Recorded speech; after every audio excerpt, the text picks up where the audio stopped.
call this meeting to order. It is May 12th at 6 p.m. I'll go ahead and read the mission statement aloud. The mission of Monument Academy is to provide a challenging, content-rich academic program offered within an engaging, caring, and positive learning environment. Established on a solid foundation of knowledge, Monument Academy emphasizes academic excellence, respect, responsibility, character, and exemplary citizenship. Would everyone please rise for the Pledge of Allegiance?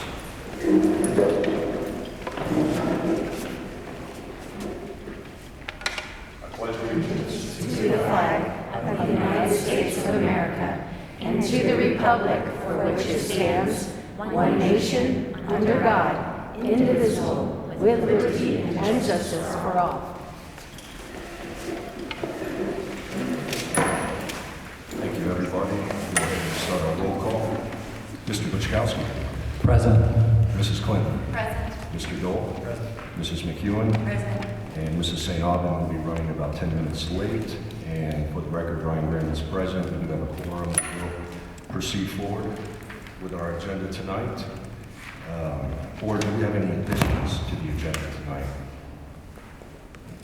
Yes, we have an addition to the agenda with a teacher that would like to make a short presentation. And I suggest we do that maybe before or right after the school spotlight. Okay. So moved. Board, is there any discussion on whether that should be before or after the school spotlight? All right. Let's proceed with that after the school spotlight. So we will add that as an agenda item, just as a subsection under C, school spotlight. Anyone opposed to that motion? All right, seeing none, that is added to the agenda. That said, is there any other additions to the agenda for tonight? Then I will motion for approval of the agenda. Do we have a second to that? I'll second. Any opposition? Seeing none, the agenda is approved. All right, terrific. That'll move us into our school spotlight. Mrs. McEwen. Good evening, everybody. I like to see all your faces. Thank you for being here with us. It is my privilege and my joy to get to do our monthly spotlight here at these board meetings. And this is a time for us to get to honor members from our school community who have gone above and beyond in their duties and service to our school. This nominee can be anyone. It can be a parent, it can be a teacher, a staff member, anybody. Tonight,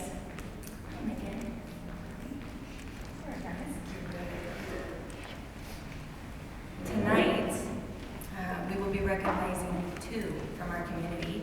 And so if you wouldn't mind joining me at the end of my time honoring both of them, I would be grateful. I would like to begin by acknowledging Mrs. Sandy Coyne. And I feel like I forgot.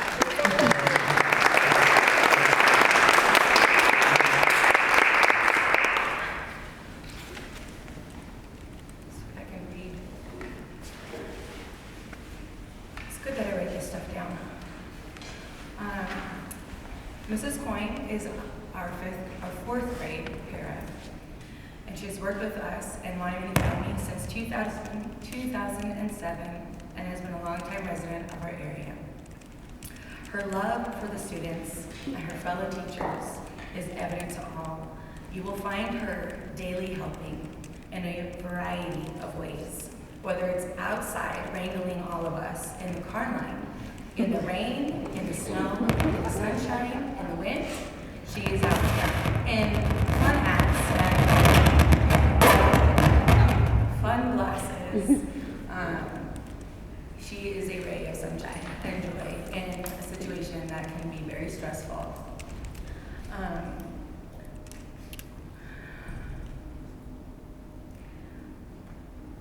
Whether it's outside in the car line efforts or helping our fourth grade teachers in the classrooms with the students, providing them breaks and assistance, you will find her helping in the lunchroom and overseeing in the outside recess time, or helping with the many, many extra events that the school holds. Her passion and her care for our school, her fellow teachers, and our students is undeniable. I would also like to honor and thank Mrs. Kyle Hall, you. Here you are. Another wonderful teacher. Mrs. Hall is one of our first grade teachers, and she is a gifted musician and singer. I don't know if many know that, but she is amazing. She earned her degree out of Texas Christian University, and her graduate work focused on elementary education, and she worked hard to earn her Colorado teaching license. Mrs. Hall began her teaching career in Colorado charter schools in 1997. She has taught from kindergarten through third grade classes, and my daughter personally has had the joy of being one of her students and experienced Mrs. Hall's work in love and teaching through music, the guitar, songs, movement, and your joy. Mrs. Hall, you are marked by joy in your classrooms with your students. Your love and ability to get to know your students through music and movement are amazing.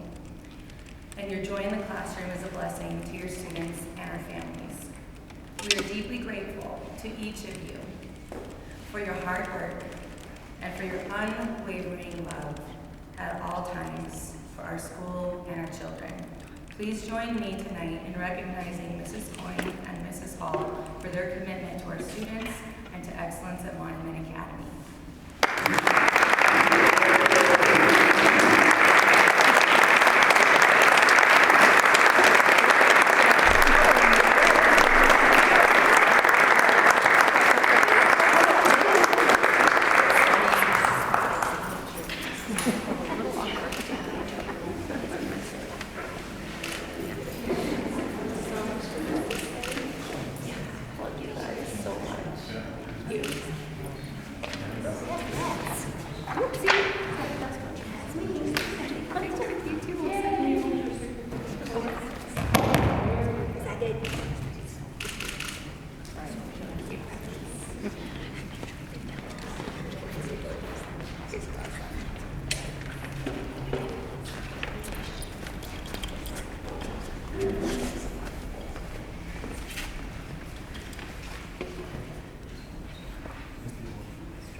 Mrs. McEwen, thank you, and Mrs. Hall, and Mrs. Coyne, thank you as well for everything you've done for us here at Monument Academy. We appreciate you and we honor you tonight.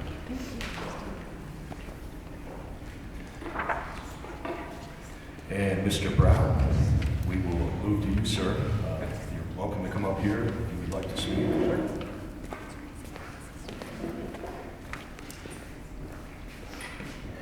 I kind of want to talk to the breath hours too. I'm going to kind of talk to both of you guys. I don't know how to do that like this.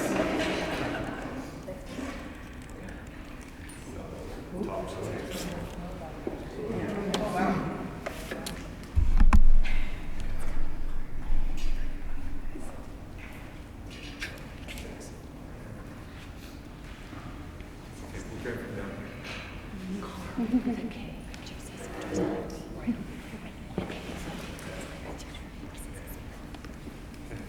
I guess first I wanted to ask, is there anyone else from your team who is here? Because I'd like to thank them as well. All right.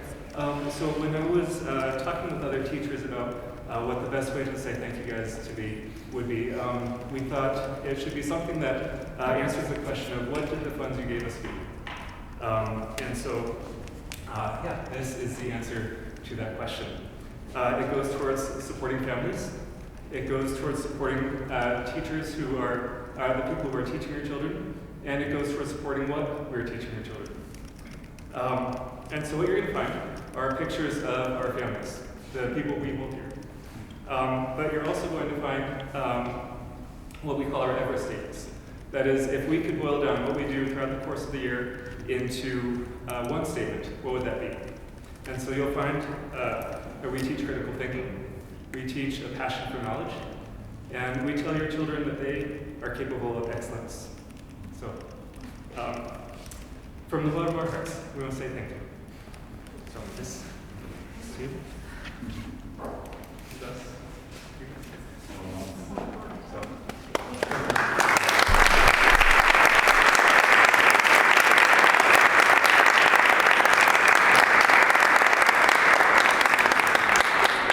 just have to say, we had a committee of 20-some amazing women that made this possible. So you have great parents behind you. So thank you guys. You are our heroes. Thank you for what you do.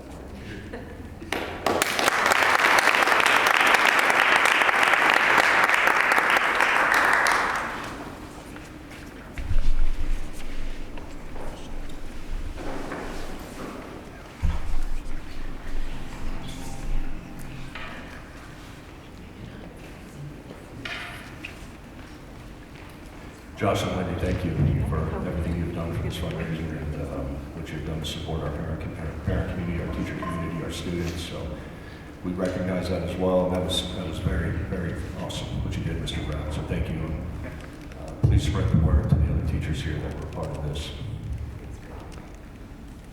That'll move us into citizen comments pertaining to agenda items. Mrs. Clinton, it does appear we have one. Mrs. Stoltenberg.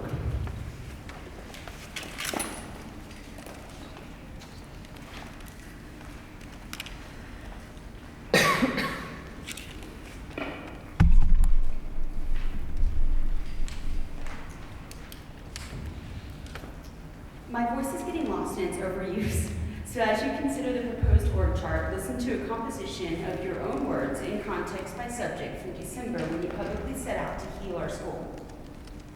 At the time of hiring Mr. Holmes, we knew that he was the right person to carry out the vision, not the day-to-day operation. He is not the person to carry out the day-to-day operations of the school. The top leadership at the campus is not a COO. The top leadership at a campus is a principal. The COO drives the vision of the school. The COO drives the future of the school. They are not to have their hands in day-to-day. We need to solve this problem of our COO leading the school. I need Merlin as COO out of the operation of running this campus on a daily basis. We've even discussed the fact that we might have a chief academic officer. We wanted to make sure that the control of this institution was not on any single one hand. In your time here, Mr. Holmes, are there positions that you see that we need? Yes, a chief academic officer. I would be in complete support of that, frankly, just to provide balance for you. Personally, I would like to see that position report directly to the board and as a channel to on the academic side versus your role on the business side. That was approved by the board 3 years ago, and I see the value in that big gap that we have. This campus and the West Campus lacks a completed organizational chart. We have got to fix this. Along with the organizational chart, Mr. Merlin Holmes will be charged with ensuring that we stop the process of wearing multiple hats. The board tasked the COO and CFO to look into our financial projections. Many of our staff translated that to job cuts. At no point in time did we say that there would be job cuts. Just the atmosphere out here tonight, I also want to comment. We're not looking to cut positions. The board recognizes that the structural components of this organizational chart is going to cost dollars. It's needed, and we are willing to authorize those funds. Principals will be the leaders of each campus, not the COO. The COO is the visionary of the big picture, not daily operations. And finally, we will establish accountability. How do we get back on track? And we need to get back on track very quickly. Think about the vision that is before you, Monument Academy. We need to solve this problem for our COO leading the school. Our COO is to lead the vision, end quote. I ask you not to approve this org chart that keeps Merlin as the top leadership of the school. I know we need an org chart ASAP to fill positions, so I ask that you task Merlin with restructuring the chart to include the ESS director position that he cut in violation of your promise, and to remove himself as the lead of all things that you vocalized was the goal. Here's an org chart I made in 1 hour with just Microsoft Paint and the proposed chart. It's crude, but the point is that there's no reason Merlin cannot provide you with an org chart by early next week when you can call a special session to vote that chart that actually reflects your commitments. Thank you, and again, I quote, think about your vision that is before you for Monument Academy. And there's a to pass down. Thank you, Mrs. Stoltenberg.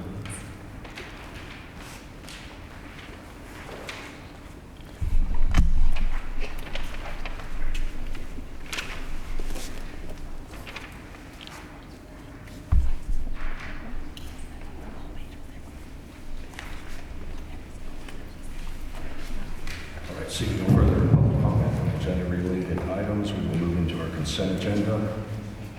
Board minutes from April 14th and April 21st have been distributed to you electronically. Are there any corrections for said minutes?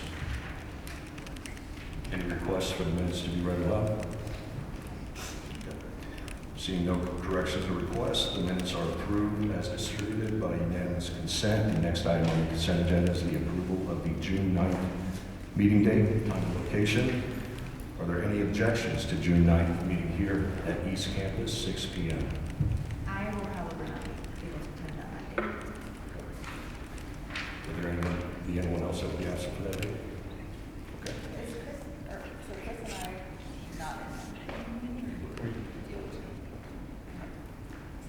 Is that date work for you too?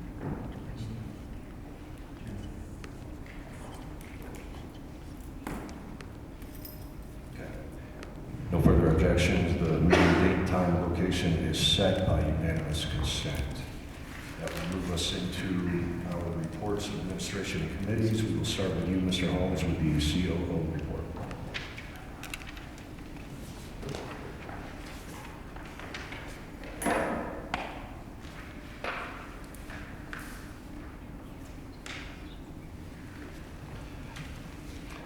Our mic here's not working, so borrow one here real quick.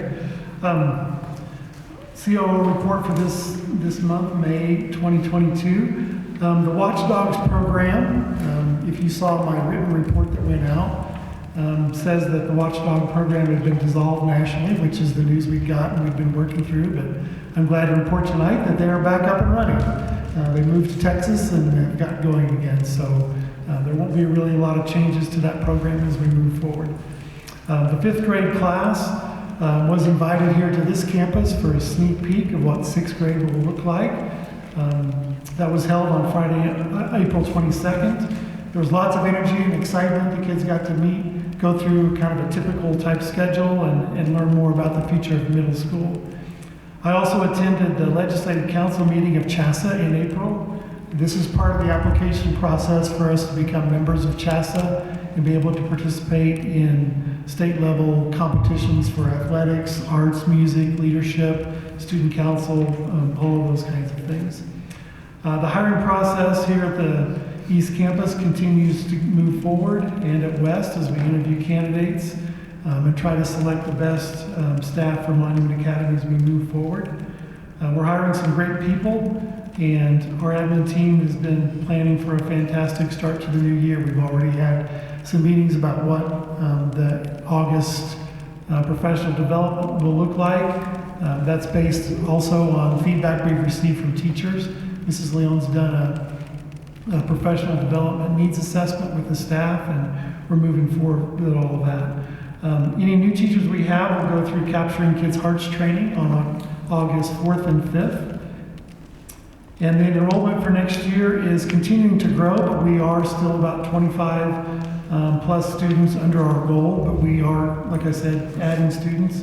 We are continuing to have tours this week, and then we'll have tours again in June, and just ensure that everybody in Monument knows about Monument Academy and the opportunities that are here.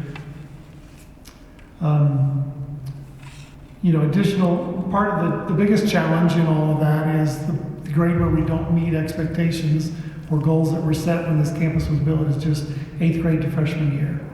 And that there's a number of reasons why those kids don't want to stay. Part of it's facilities. Part of it is having more separation between high school and middle school. And so that's one of the things that we're working on for next year, to separate those classes and schedules more at this campus. The East Campus update, middle school students completed their CMAS testing. My hope on that is that we still have a lot of parents that opt out of that system. I know the state is looking at the effectiveness of our current assessment system and considering alternatives to that, and I hope that they'll implement something that's less time consuming and gives us data that we can use to drive instruction. High school students completed the PSAT testing, and this test gives the students at least somewhat of an accurate prediction on how they will do on their future SAT tests. And it also gives us what are some of their strengths and challenges so that we can work with individual students and help them improve. Our middle school track team continues to have a great season. They've won several of their track meets. And the league championship meet will be held Saturday at James Irwin, so we're looking for good things there. High school registration forms have gone out and they are back. And then middle school course selection forms were sent out this week, and all those are available on the website. West Campus update, they hosted their principal of the day, and the two Warren children shared the responsibilities as they shadowed Mr. Walker and Miss Barrett. Their rule for the day was no homework. So students all over the building could be heard cheering and applause for that decision. It was a really fun day for everybody involved. Fifth grade put on the musical Rats, which is directed by our wonderful music teacher, Mrs. Benz. And the fourth grade had an awesome Colorado History Day with a wax museum night with historical figures that came to life to tell their stories. And for me personally, as a parent, when my kids were going through core knowledge schools, these core knowledge days and evenings were one of the things that I loved most about core knowledge, and we just really appreciate. And it does take a lot of work by the staff. Just parents, so you know, those extra days take a lot of extra work to plan all the special things. So if you get a chance, always thank them for those. And our PTO is providing staff for lunch on Friday with gifts, and they will end the week recognizing retiring and moving out of state, and those are moving on to other adventures as well. So that's my COO report. Thank you, Mr. Holmes. Board, any questions for Mr. Holmes about the COO report? All right, seeing none, we'll move to the CFO report. Mr. Brockhurst.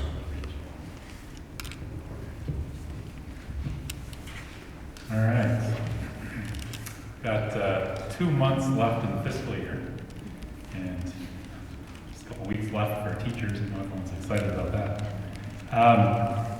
Revenue for April, we were at $860,000. Year to date, or fiscal year to date, we're at 8.7 million.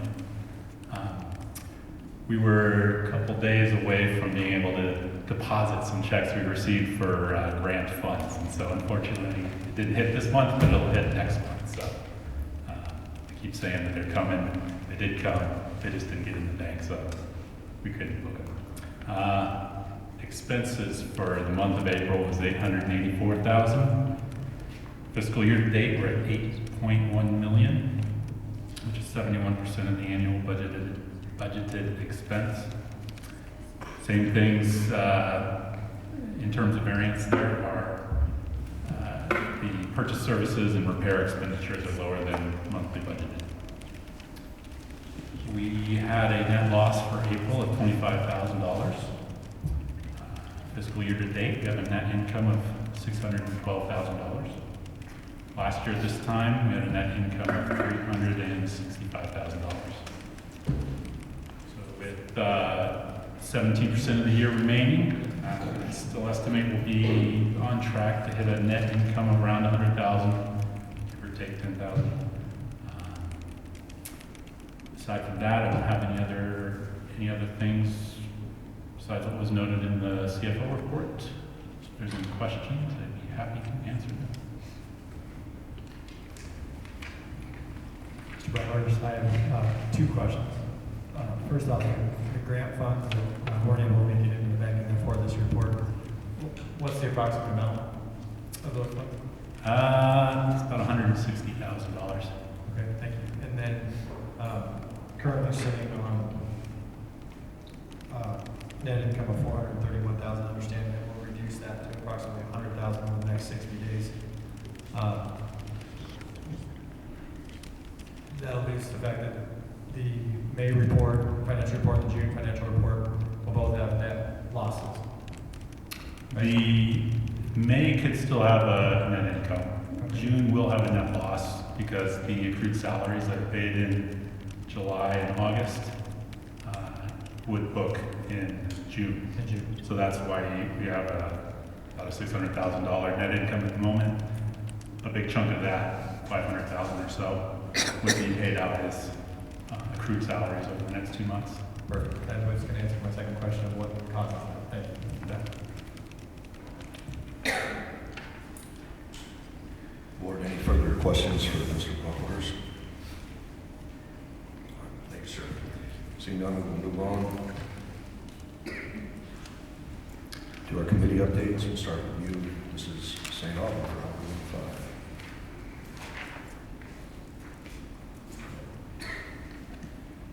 Okay. We are still in just a holding period right now, waiting for our permit and then for our bids to come in. So we have 2 RFP, what are the terms, RFP and IFB, that we're waiting for. One of those is the construction manager, and one of those is for the actual construction company. So the due date for those is May 16th. So that's just 4 days from now. When we receive our bids, then we will go through the process of selecting a contractor for each of those positions. Right now, we do believe we have interest in the project. We've had several questions come in, and Mark has responded to those and put up the like an addendum to the bid package on our website for other contractors that might have the same questions. So that is where we are. We'll definitely have more information in June on that process. But I do have to say that Mr. Brocklehurst has really put in a lot of extra work on this project, and I appreciate you, and I know the whole board appreciates what you're doing, so thank you so much. Thank you, Mrs. St. Aubin. Mr. Brocklehurst, a question on 105. The RFPs do arrive.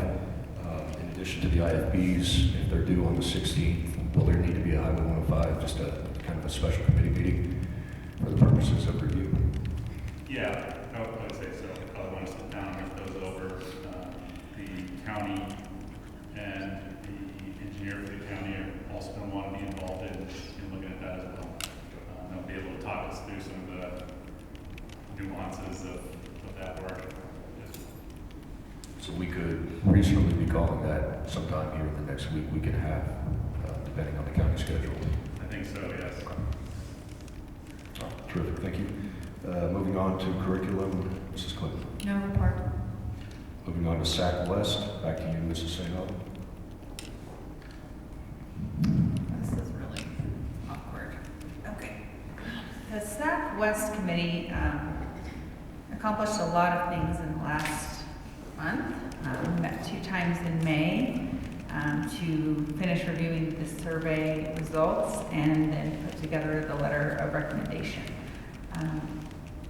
I will say the survey results were very, very positive, and a lot of things, which was similar to the East Campus, a lot of things that were coming up as concerns were already being addressed. So hats off to our staff for, just really keeping their ear to the ground and just being on top of addressing things before they become a major issue. But I will just read you the end of year letter from the SAC committee.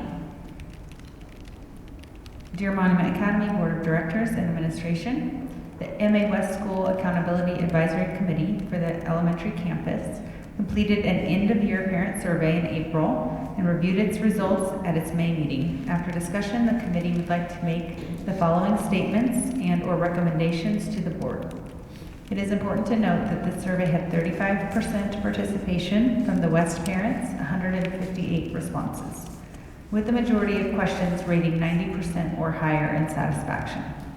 Among the long list of praised responses received were for MA's teachers and staff, administration, challenging academics, wonderful atmosphere, parental choice on masks, communication, PTO events, opportunities for parents' voices to be heard, and volunteer opportunities. The end-of-year survey showed that the top concerns among parents were teacher-staff morale, the hope to see continued growth in clubs and extracurricular activities, improved character development, and the school's finances.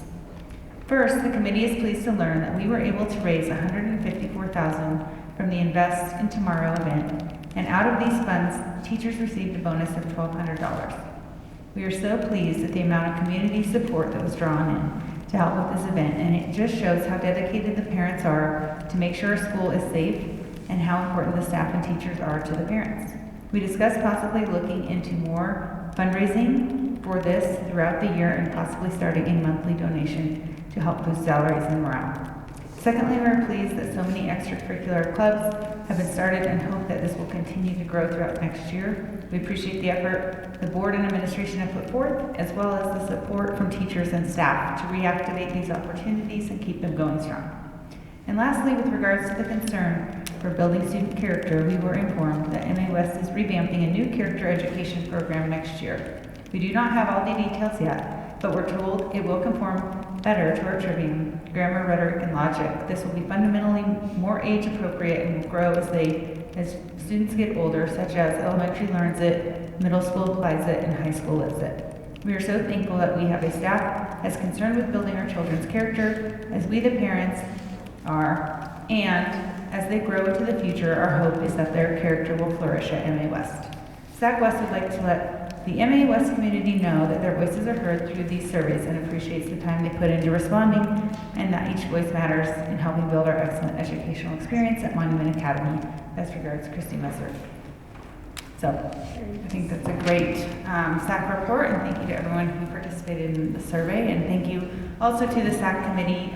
Jamie Harding was the chair, Christy Messer is the vice chair, and then we had Jolinda Diger as the secretary.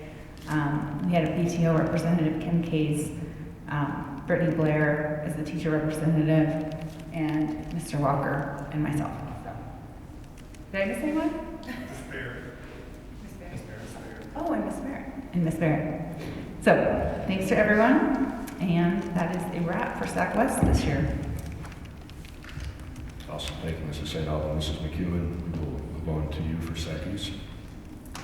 I have a brief report, as SAC East just went yesterday and began reviewing the results, and so we're still making our way through those. It definitely was a smaller amount of parents that participated, approximately a third as compared to our mid-year survey, which was interesting. But so we're still in the process of analyzing those results and hope to and plan to put out more detail in our letter at our June board meeting. Thank you, Mrs. McEwen. Then we'll move on to governance. So we met earlier this month. What was last month? Okay, last month. And we have 4 policies that we'll be presenting tonight: 1519, 1520, 1521, 1523. These are just red line reviews. We will be meeting again on the 25th of this month to pretty much almost finish out our policy review in governance, and then we bring those back to the June meeting and start all over again in July. So that is my report for governance. Mr. Dole, on to you for finance. Finance committee, we met early than normal this month. Very much focused on the budget, the review of our budget for our 22-23 fiscal year. Most of you who have been in attendance the last 3 or 4 meetings have heard me harp on some of the big key financial factors that go into making sure that we have a balanced budget. At the end of the day, we have to balance the money. So we're all passionate parents, we're all passionate teachers, paras, administrators, you name it. And I know that I think a lot of time our hearts get out there and we lose sight of the fact that there is a budget. I don't mean to say this negatively or disrespectfully, but I think it's time that we have a large wake-up call. And I'm going to use tonight to share some numbers again. I'm glad breath hours are here again because I know this is partly in their wheelhouse as we really try to get the resource development committee up and running and fundraising and donations and whatnot. But again, one of the big things that drives our ability is enrollment. And our enrollment needs to get up. This campus was, it was a vision that was cast several years ago, and it was built on numbers that have not been met. And quite frankly, those numbers probably weren't realistic when this was built out. And we're doing our best. I do believe that to make sure that we find a secure path to get enrollment up, get the numbers of bodies in here, to make sure that we retain teachers, to give them the best possible education that Monument Academy can provide for our kids. And it takes a whole team to do that. And we've got a very long wish list. We have a long wish list on the budget side from administration. We've got a long wish list on the side from parents. We've got a long wish list from teachers. Next year's budget, I'm going to get the breath hours, something in writing, so you actually have concrete numbers to go off and put this out there. But the high level numbers that people need to think about is, let's start with teacher pay. That's a resounding message. We want to get teacher pay. And I also want to add to that we want to get para pay. Right? There's some big numbers behind this. Teachers alone, right? And there was some discrepancy in the fundraising as to the understanding of teachers, and I thought that I personally had put the message out there several times as to the fact that in the accounting system we have a specific line item for teachers that does not include paras. That's a separate line item. Is there a separate line item for our facilities staff, for our administration staff, for front desk? And I don't know all the different line items, but the point is, teachers is a very specific line item.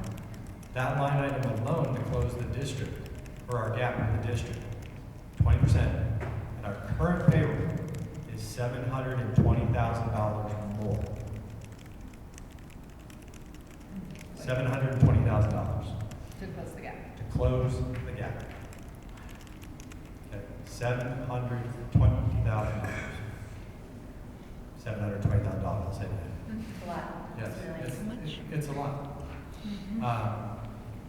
Next year's budget, which the board authorized, it's a preliminary budget. The true budget isn't set till October, and even that's a false statement because state can change things every day, all day long in the week, and then we have to go back to the numbers and see if it works, and Mr. Brockers has to pull more hair out. It's just it's an amazing process, really. But before we even talk about how do we put $1 towards $720,000, we have to figure out how to raise $354,000 from our resource development committee. $354,000. The board also authorized $160,000 use of our reserves for next year's budget. I'm at $504,000.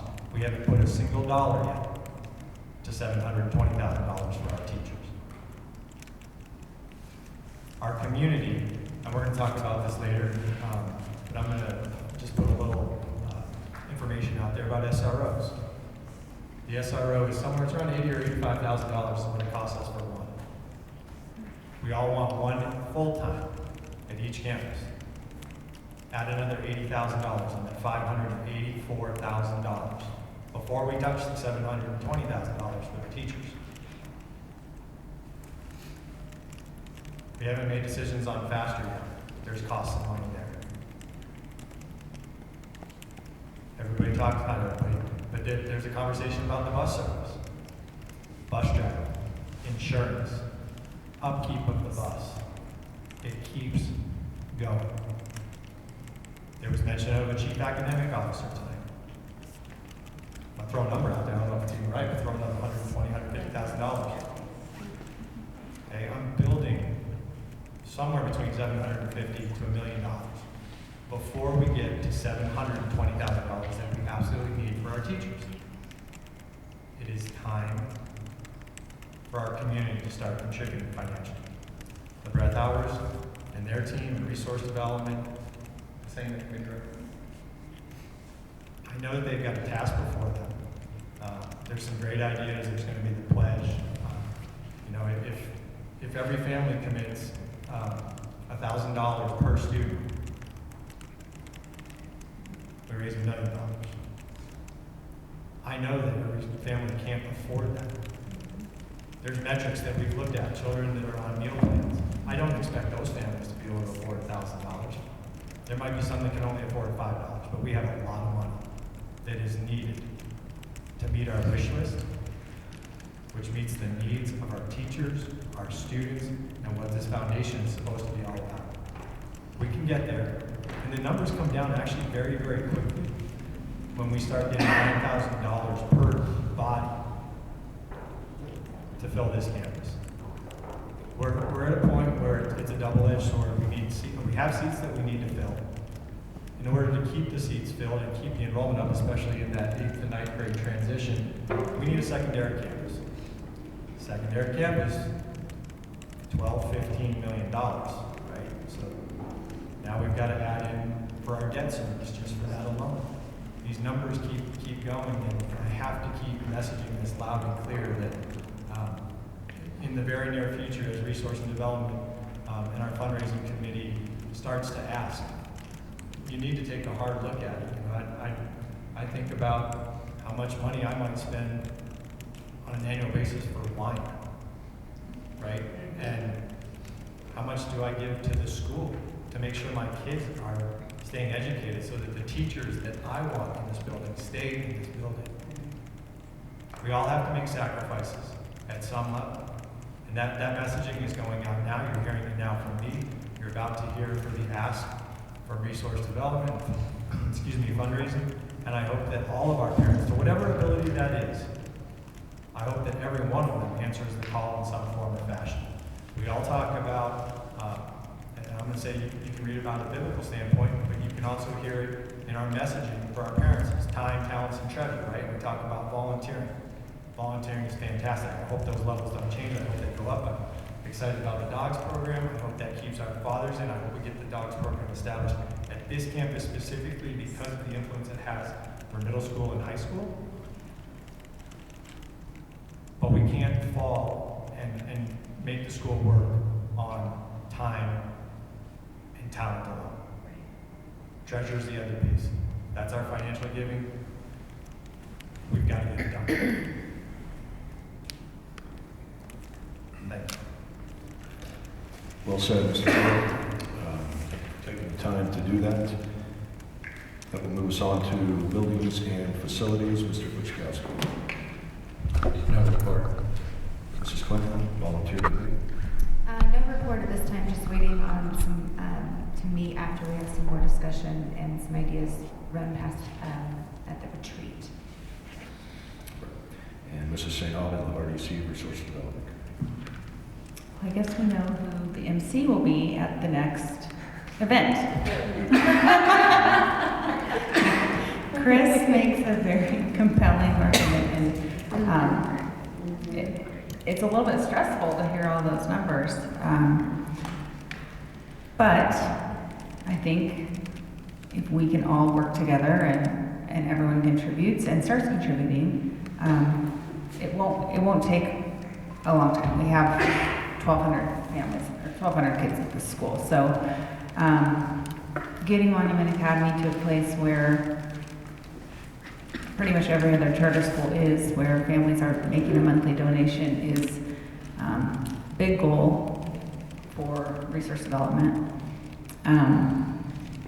I personally, and this kind of goes into the org chart, but as someone who's done a lot of fundraising, my recommendation is that we add a development position to the org chart, because raising over $1 million is not something that a board member can take on. It's not a volunteer job. That's a lot of money, and it takes a lot of someone who knows what they're doing, and it's a full-time job. So that is what I would recommend to start to make our way to where we need to get to fulfill the budget and to pay our teachers more, which is ultimately our goal. So that's my report. Ask a question, Megan, because from resource and development, you're tasked with this job. Breath hours, you have your task before you, but at the end of the day, this is a community collaborative effort. You know, I want to, is there a way for folks to reach out, whether it's the resource development committee, if they have ideas? on how to raise money, how to partner with businesses in the community, how to bring extra funds into the school. Is there an avenue currently that? I don't think there currently is. I think we welcome it, but again, I feel like just because that's something that's gonna need to have consistency behind it, it should be a staff member. And it should be a staff member with that specific skill.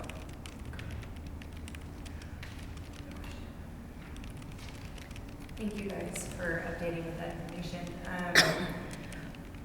I guess my question, we've talked in the past, in the last couple of meetings, for the breath hours chair, kind of their ideas for the future, like the pledge program and different options and ideas. And I guess I'm wondering, in addition to what you're talking about, the development position, which I agree, where are we at maybe, and I'm not sure if Megan, this would be directed to you or Chris on the finance committee or breath hours, but maybe where we are at, just kind of status with that whole thing, the idea of the pledge program, is that something moving forward in, and just kind of what's the plan for that program? Yeah, at this time, there has been no plan. There is no plan. I think the plan needs to be that we gear that up and have it ready for registration in the fall. Okay, and so to me that sounds like an admin driven thing at this point. So principals, dog owners, as a CFO, am I thinking correctly on that? Well, and that's where it just, it's a tough thing. It doesn't really Yeah, fall it's into a principal position. So Maybe kind of nice. we've absolutely layered Mr. Rock orders for this summer. But the notified is tasked. Yeah. Well, I'd love to see as part of like back to school night, something at the schools with, visual about when you pledge this much, it's going, give our community a visual of this amount of pledging money we can work towards this, another SRO, a teacher pay, all those things, and then have it set up right there and then to sign up to the pledge program and just make that one of the stops for back to school night at both campuses. I think there's a lot of great ideas, but we need someone to implement those. Right. Can I put you two on the spot? Sure. Would you like to come up to the mic and share some of the ideas and the conversations that you and I have had? I think we'd love to see it start this upcoming school year as far as the pledge goes. Hello? We would love to be a big part of that, coming from parents to parents. You guys have so much on your plate. And I think we'd like to be that driving force and passion of, hey, this is not just the board looking for your money. Here's parents, we're willing to start this, come join us, type of deal too. Yes. Yeah, I think it's what we kind of talked about this past week was, and I would love to talk to some parents after this because I just want to get your take on this. Coming from a parent instead of a staff member or a board member saying, we need this, right? I think the message is accepted a little bit more, a little bit easier coming from an actual parent. Saying we need to make sure we're taking care of our teachers, our staff.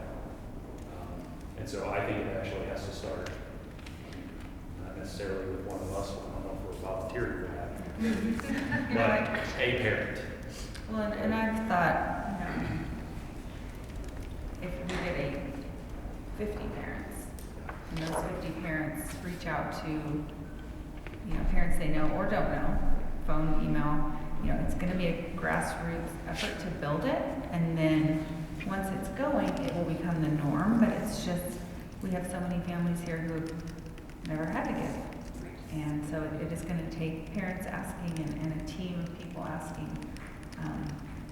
But we do need somebody who's working here to kind of gather.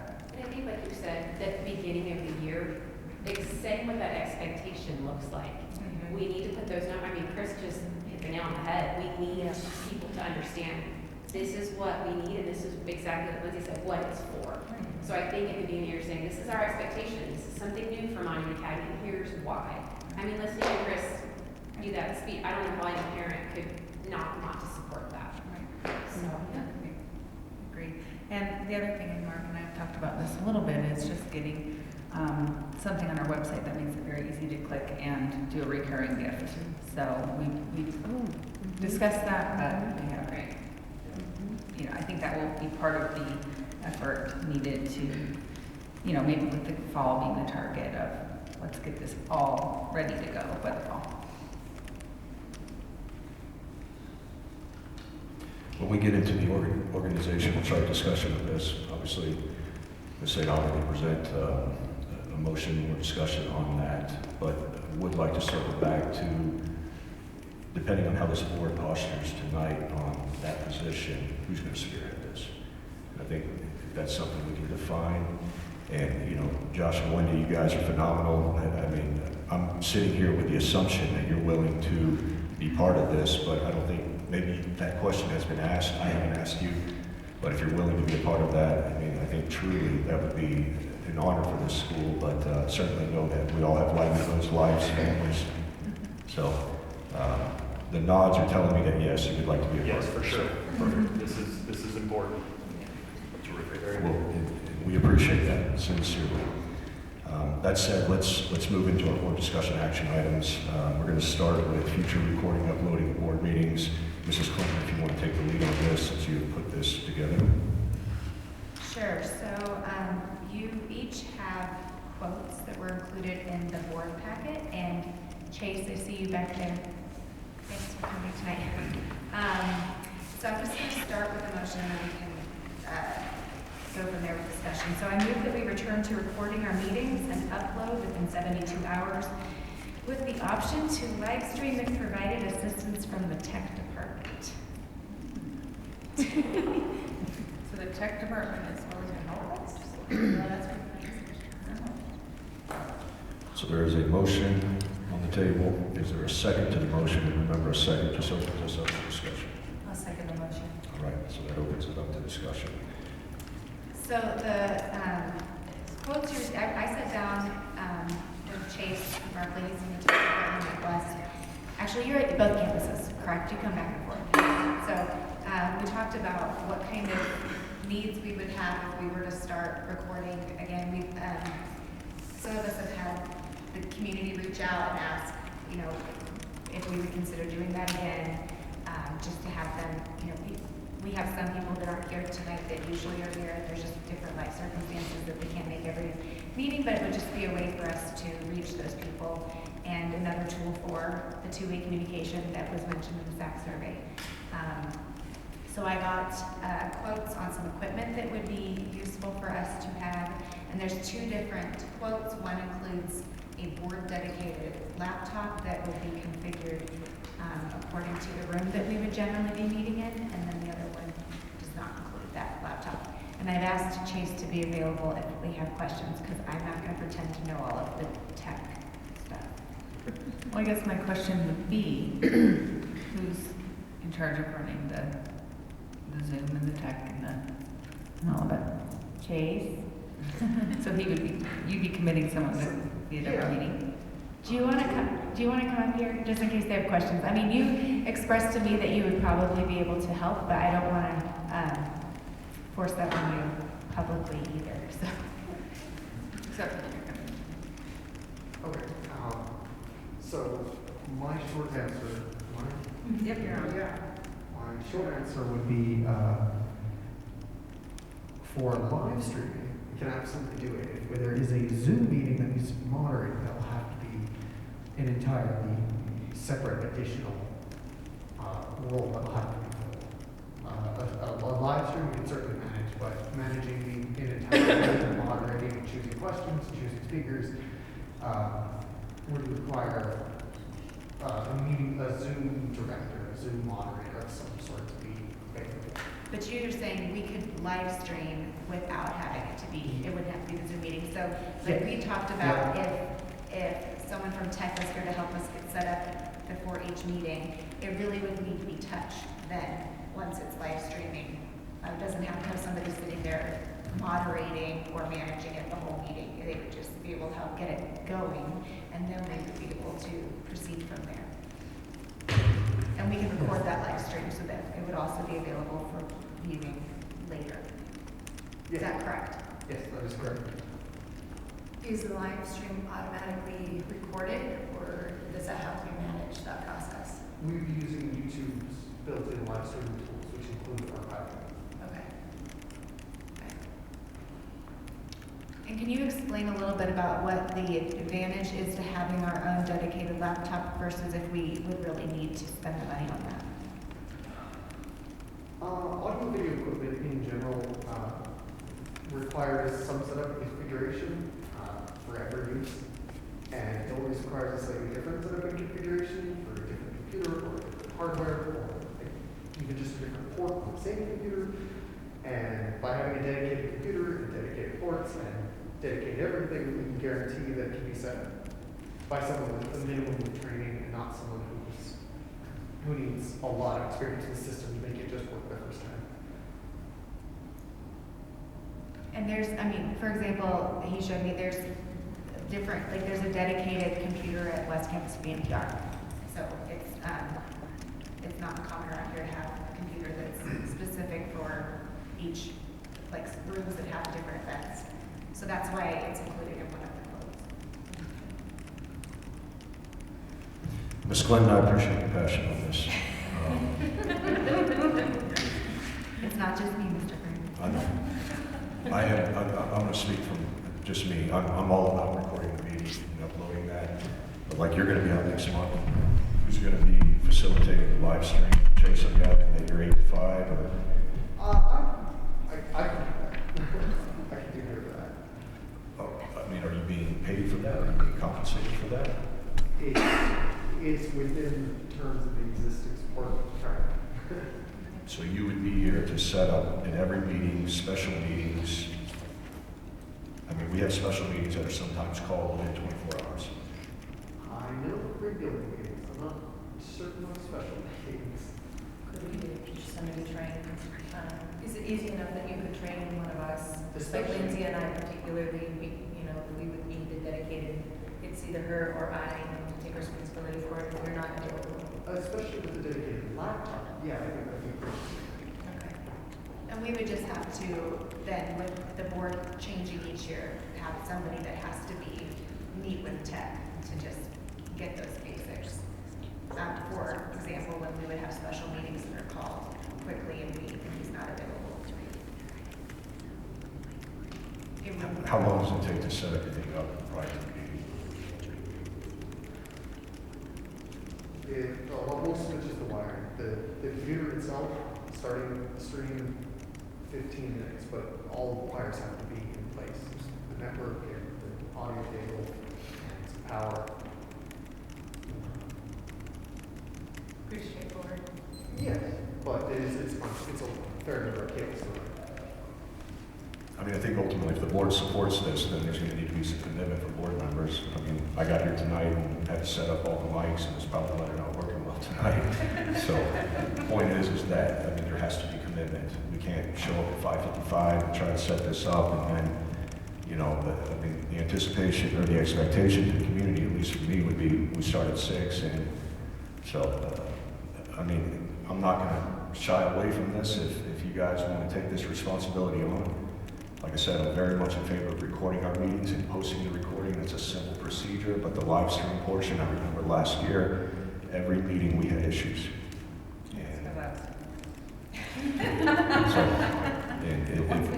If contractually you are able to be a part of these meetings and get things set up, I'm just not of the mindset that I'm going to encumber you with additional duties beyond what you're already having to do for the school.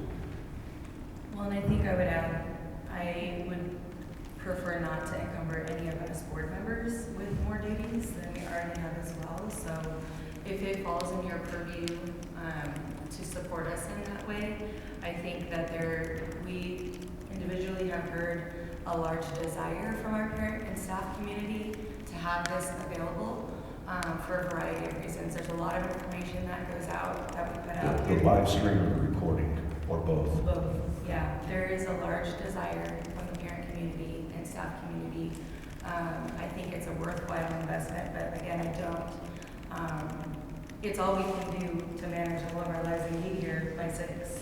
So I hear what you're saying, and I appreciate, Ryan, the reality you're bringing to this, the levity, because it is a challenge to get here and to do the things that we do. So it would be great if none of us had to carry this burden, but we do want to provide, this avenue to our community. And so if it does fall under your purview, that would be great if you could keep that responsibility. But I guess that's what we're trying to clarify. I may have to get some clarity on other meetings beyond the center council.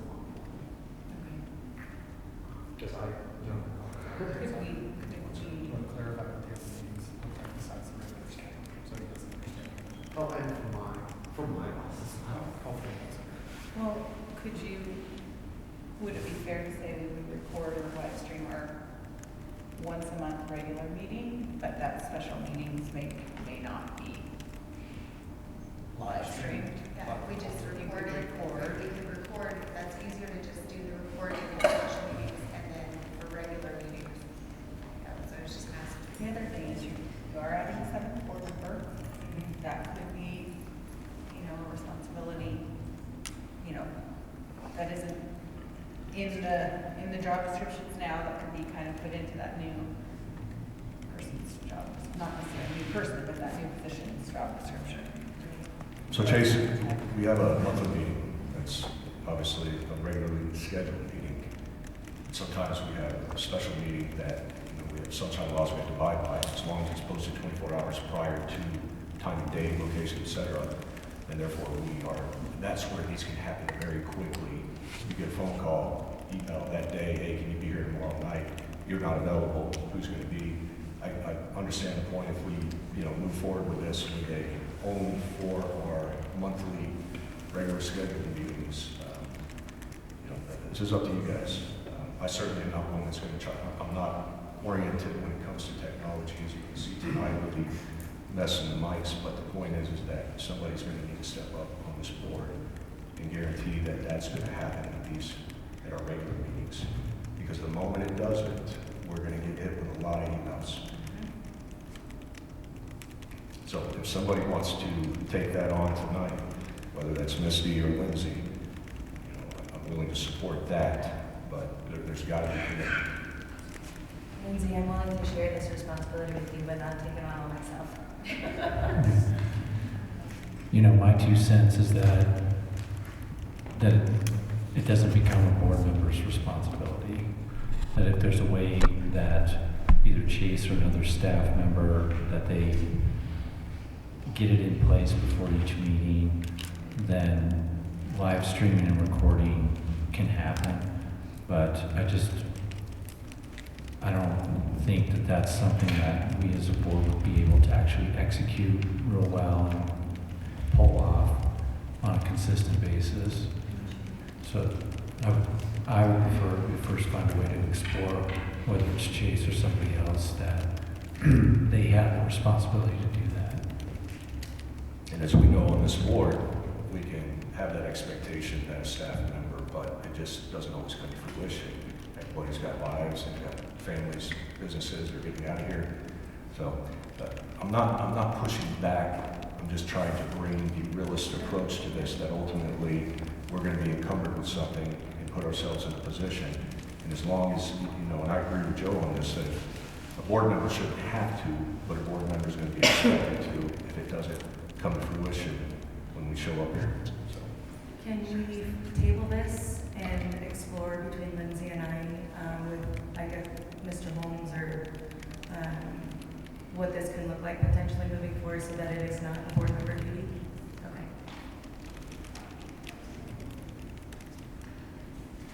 All right, so we have a motion and a second, and now a motion to table this.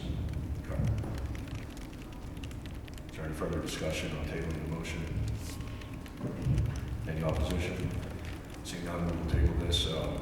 Maybe, I will say one last thing on this. Our board retreat is May 31st, correct? Okay. I would propose that with the 3 new board members that will be there, that we have further discussion with them and get their input on this, considering this will be, something moving forward from there that they will be potentially having help with as well. Let me just add one suggestion on this to current, ongoing, and future board members. I would encourage the board to try to make a decision if you're going to move forward on this from a financial aspect. I would move forward with it in this fiscal year. Mrs. Clinton, you've provided quote 1214 and 1215. It looks like it would be, just say rough numbers, $2,200 total. Is that for the? So we would not need the. Okay, makes sense. Mr. Brocklehurst, how much is left in our board budget allocation for the year? I think it's like 5,000.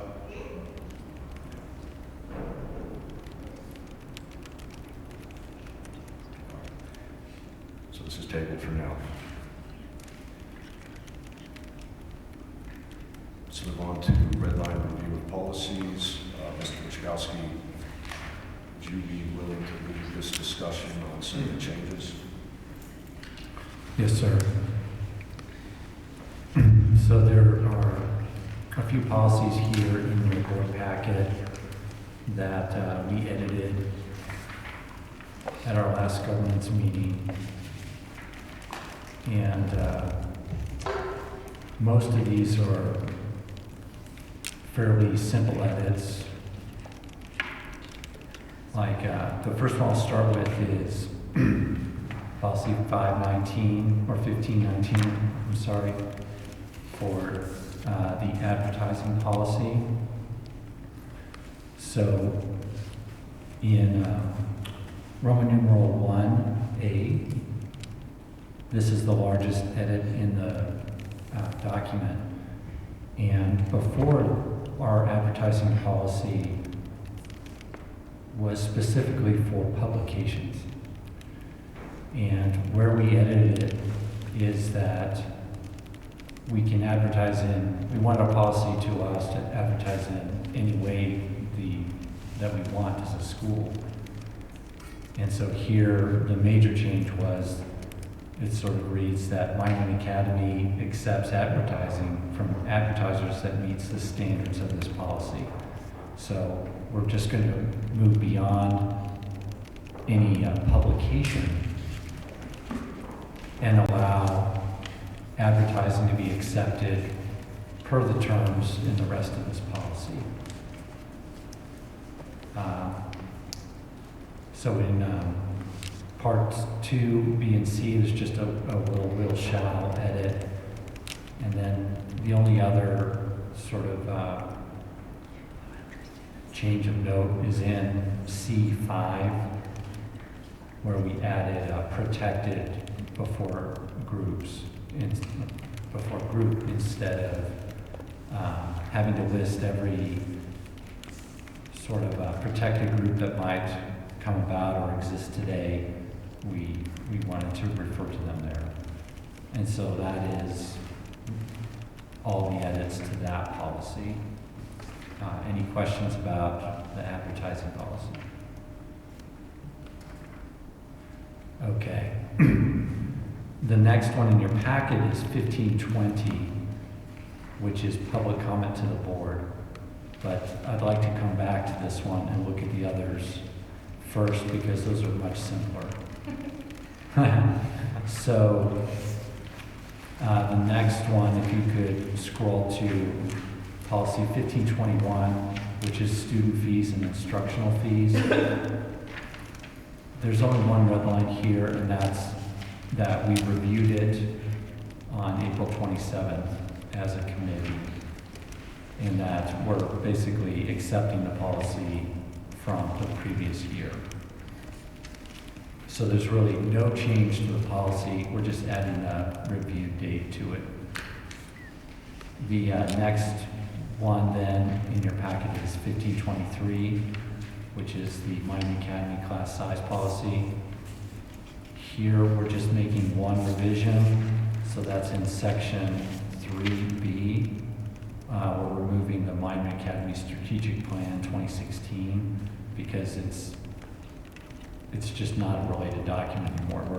We're far beyond that. Instead, it's really the key related documents there are Policy 1521 and the charter school contracts. Since the strategic plan doesn't really apply since we have the new charter school contracts. So very few changes on those two, but then let's back up to this policy 1520, public comment to the board. So this one has not been reviewed since 2018, so it has the most substantial changes. In section 1A, there's basically changes revolving getting rid of the language of the executive director and adding the chief operating officer, and then adding a plural to principals since we have multiple now. Then in section 2A, what these red line changes do is that we're taking the policy that we will provide public comment at all regular public meetings of the board, and then public comment at special meetings and work sessions in the discretion of the board. So we just want to communicate to our community that the only guaranteed public comment period is going to be at our regular public meetings.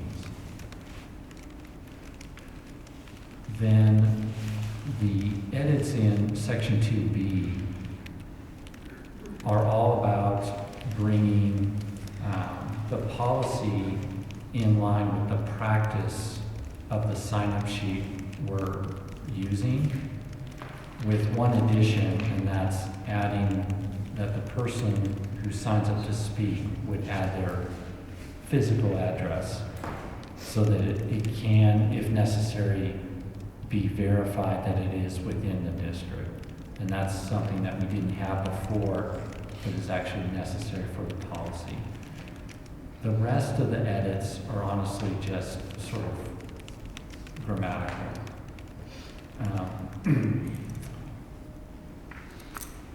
So, any questions regarding 1520, public comment?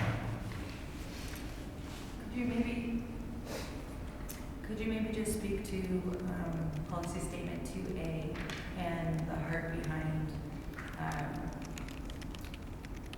that whole thing of why there's only comment at the regular meeting, but at the discretion at the special and the work sessions? Sure, and Ryan, if you could chime in too.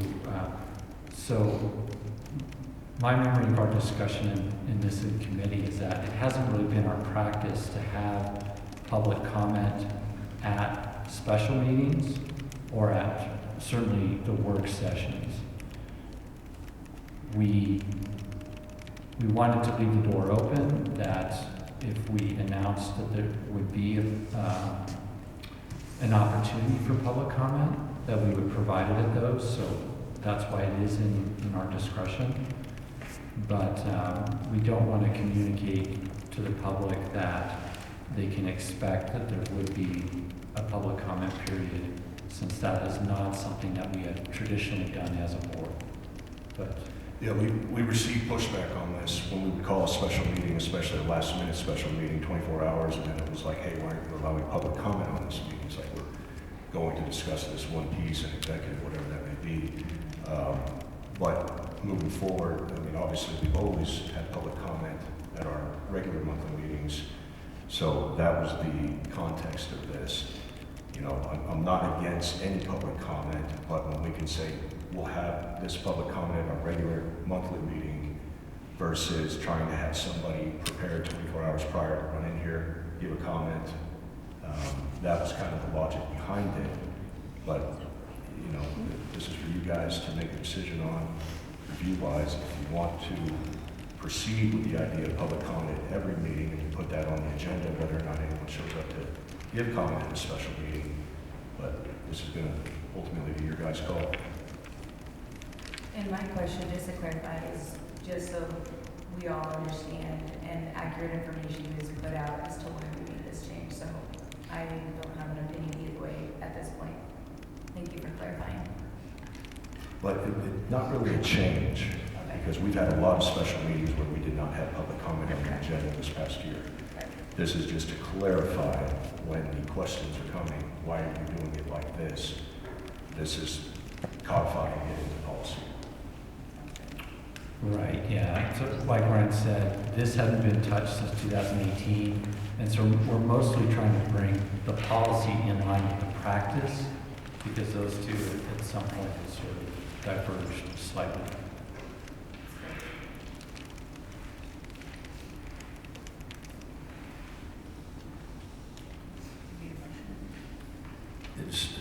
That's all four. 1520 was the last.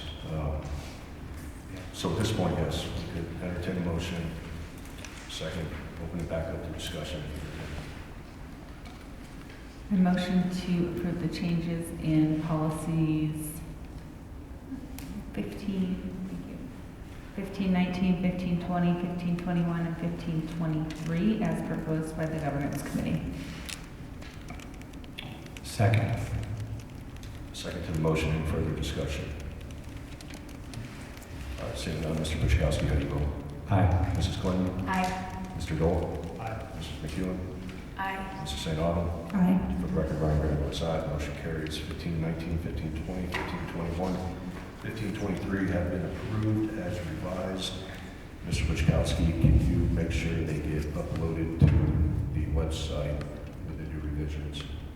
Yes, sir. Perfect. Thank you, sir.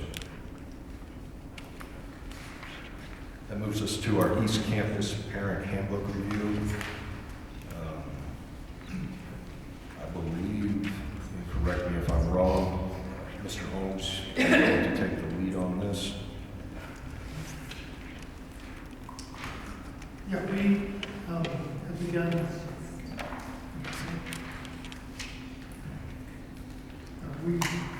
Mrs. Leon and I have done a quick look at the handbook Mrs. Leon and I have done a quick look at the handbook as it exists and identified some areas that we want to review and take a look at.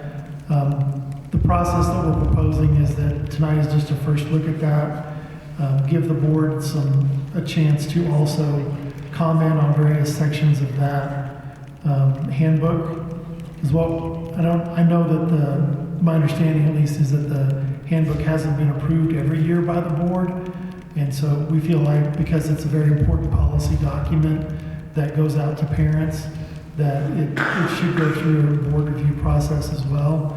What we'd like to do is bring back to the June board meeting a red line version of some of these sections that we'd like to tweak a little bit. And then this year we have both an East Campus and a West Campus handbook, although many of the parts are the same. But then we'll also loop in our new principles for the handbooks here at this campus as well. Get Mr. Walker's input on things he'd like to see for the West Campus and bring back red lines for those at the June board meeting. Also, we'd love to, if the board has comments on any sections that you have either questions or comments that you'd like to see in there, we'd love to get those from you over the next few weeks, so that we can incorporate those as well into the red line that we bring back next month. How would you prefer that we communicate with you about that? And is it something that we want to communicate around at the board retreat? Or how do you guys prefer? These handbook reviews can be pretty tedious processes and pretty time consuming, and they tend to go longer the more people are working on it at one time. Whereas if you each individually do a red line and say, here's the things that I'm thinking, here's my questions or concerns, or insert a comment into them, then one or two people can pull those in and work a little more efficiently. If there's big policy questions that are concerning, I think those would be good topics for the board retreat. If it's a major shift in what we're doing, I think that would be a good discussion to have at the retreat. But the little edits and the this phrasing is confusing and things like that, I think are better done just with red lines that you share. In the next couple of weeks. Yeah, that'd be great if we could get them in the next couple of weeks, and we'll try to have a version, another version ready for the June board meeting. You know, just depending on how much volume we have, it may be that we do another look at it in June and then approve in July. If it's fewer, maybe we can approve it in July if you feel it's ready. Do you feel like this is something you'd like every board member to comment on, or would it be appropriate to assign maybe 2 board members to work together with you and Mrs. Milne? I mean, I think it would be more efficient for you as a board if you had a couple people that were wanting to work on it with us. But obviously, any board member would be willing to give comment on that. If we do want to move ahead that way, I would be happy to volunteer to serve on that. Yeah, I would as well. You guys are rock stars, thank you. They're volunteering. We have skin, a lot of skin in this game, so. When does this, July, we're safe to, over the next roughly 60 days, to go through this process, or does it need to be sooner? These will be executed in August, or leading up to August. Yeah, so I think if we get them done by the July board meeting, that gives us time to gives us a month and a half to get them out before the start of school. I think that's enough time. Could I make one proposal on your willingness to step up? Would you be willing to bring in some additional parents, a couple parents to come in and ultimately this is their handbook? 100%. I think we would love to have parent, staff feedback, so please reach out to Lindsay and I, and anyone else who see fit to. All right, well, I will make a motion. Oh, go ahead, Mary. I'll make a motion then that the board establish a temporary committee, the Student Parent Handbook Committee, for the purposes of Student Parent Handbook review. Let me add to that motion, and that would be comprised of Misty McEwen and Lindsay Clinton. I'll second the motion. Ms. Clinton made the comment, I don't know if it came up with Mike, that and parents, you two will be tasked with that, facilitating, getting parent engagement involved on this. So, all right, so we have a second on the motion. Any further discussion on the motion? All right, seeing none, Mr. Kuchkowski, how do you vote? Aye. Mrs. Clinton? Aye. Mr. Dole? Aye. Mrs. McEwen? Mrs. St. Alban? Aye. And for the record, Ryan Graham votes aye.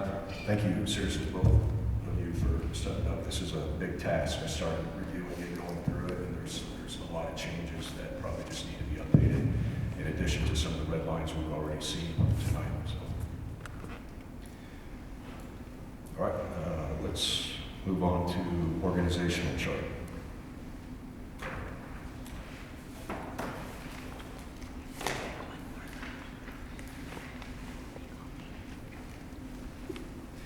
All right, so just as a kind of a recap to our community, at our April 14th board meeting, we provided an initial first look, asking for feedback regarding the organizational chart.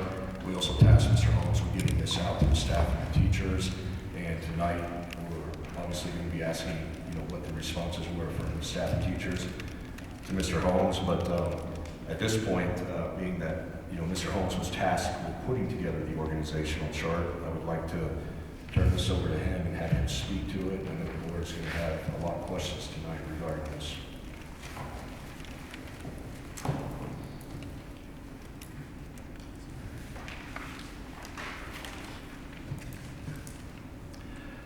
Yeah, so part of what has happened over the time period is we've looked at a variety of different things for our org chart. A lot of this org chart is based on feedback from this East Campus staff. One of the things that they asked for clearly was separate high school principal and middle school principal, and that's in this org chart. Another thing that this org chart is based on is just my experience with looking at a number of different charter school org charts and how they run and how they're structured. And that's part of what goes into this org chart. Another factor that can't be ignored in this org chart is that one of the things that we've been working on for months, even last fall, Mr. Brocklehurst and I had beginning conversations about the budget for 22-23, and it was clear that we needed to, where we could, try to obviously want to raise revenues, and Mr. Dole was very eloquent in speaking about raising revenues, but we also need to look for opportunities to save on expenses. And when I talked with the staff about that, one of the things that we tried to make sure they understood, we're trying to not cut positions that deliver education to our students, and that was a very important part of this process. And so we have looked at a variety of different things we can do. As staff have left during the year, we've sometimes handed off some of their duties to different people, and people have taken on more as this has gone through. And so over the course of the year, and then some of the planned efficiencies that we have in this budget, it's saving around $350,000 from what we previously were doing. A lot of the org chart, like some of the things you see, specifically the center section where it talks about director of facilities. When our directors of facilities left, he was aware of our budget situation. He even proposed that maybe some of our facility people at each campus could take on additional responsibilities, and you might not have to replace my position. And so our facilities teams at both campuses have stepped up and taken on some additional responsibilities, and we feel like so far that's working. And Mr. Brocklehurst and I talked about it this week again, and we feel like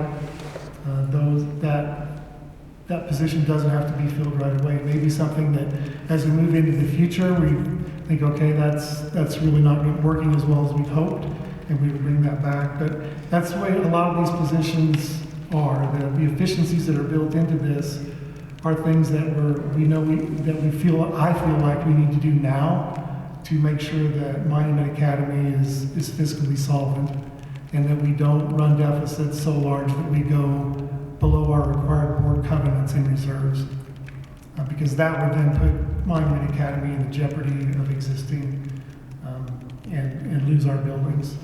So while some of the cuts that are in here are not really things they're not fun to do, they're hard on people, we understand that, but they're things that we need to do to continue to serve our students and continue to be a viable financial organization.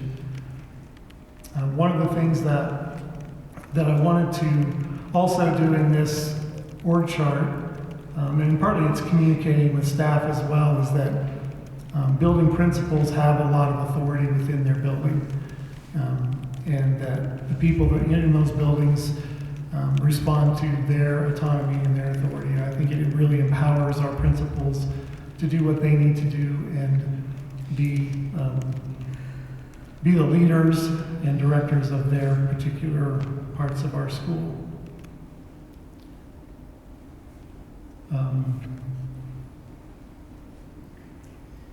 So I guess, and one of the questions that has come up is the ESS shift in our structure, and I don't know if you want me to talk through that or if you have specific questions about that. If you want to start talking through that, I do have questions that the report goes to. Part of the shift in the leadership structure of ESS came about with discussions I had with Mr. Frampton from the district last fall. But one of the things I want to say first about the ESS structure shift is that it in no way impacts the services that students receive. Students have individual education plans that are written that describe the services that their students should receive. And this org structure does not change those IEPs. We are still bound by law and have the heart to serve our students well. And this work structure doesn't impact the staffing levels of either of the schools. we should have basically the same staff that is delivering services to students. It does change how the upper level structures of the organization.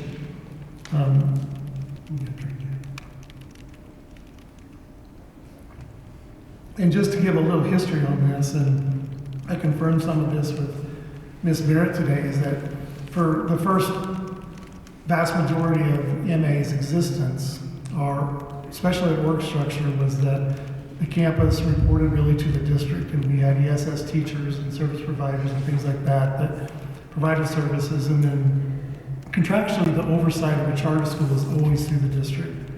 The Colorado legislature recently passed a law that charter schools could become their own LEAs and provide their own services separately.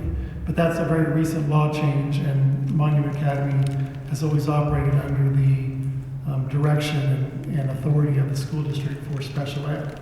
Much more so than them just being the authorizer. For the rest of our school, we have a lot of autonomy. We can do things how we want to.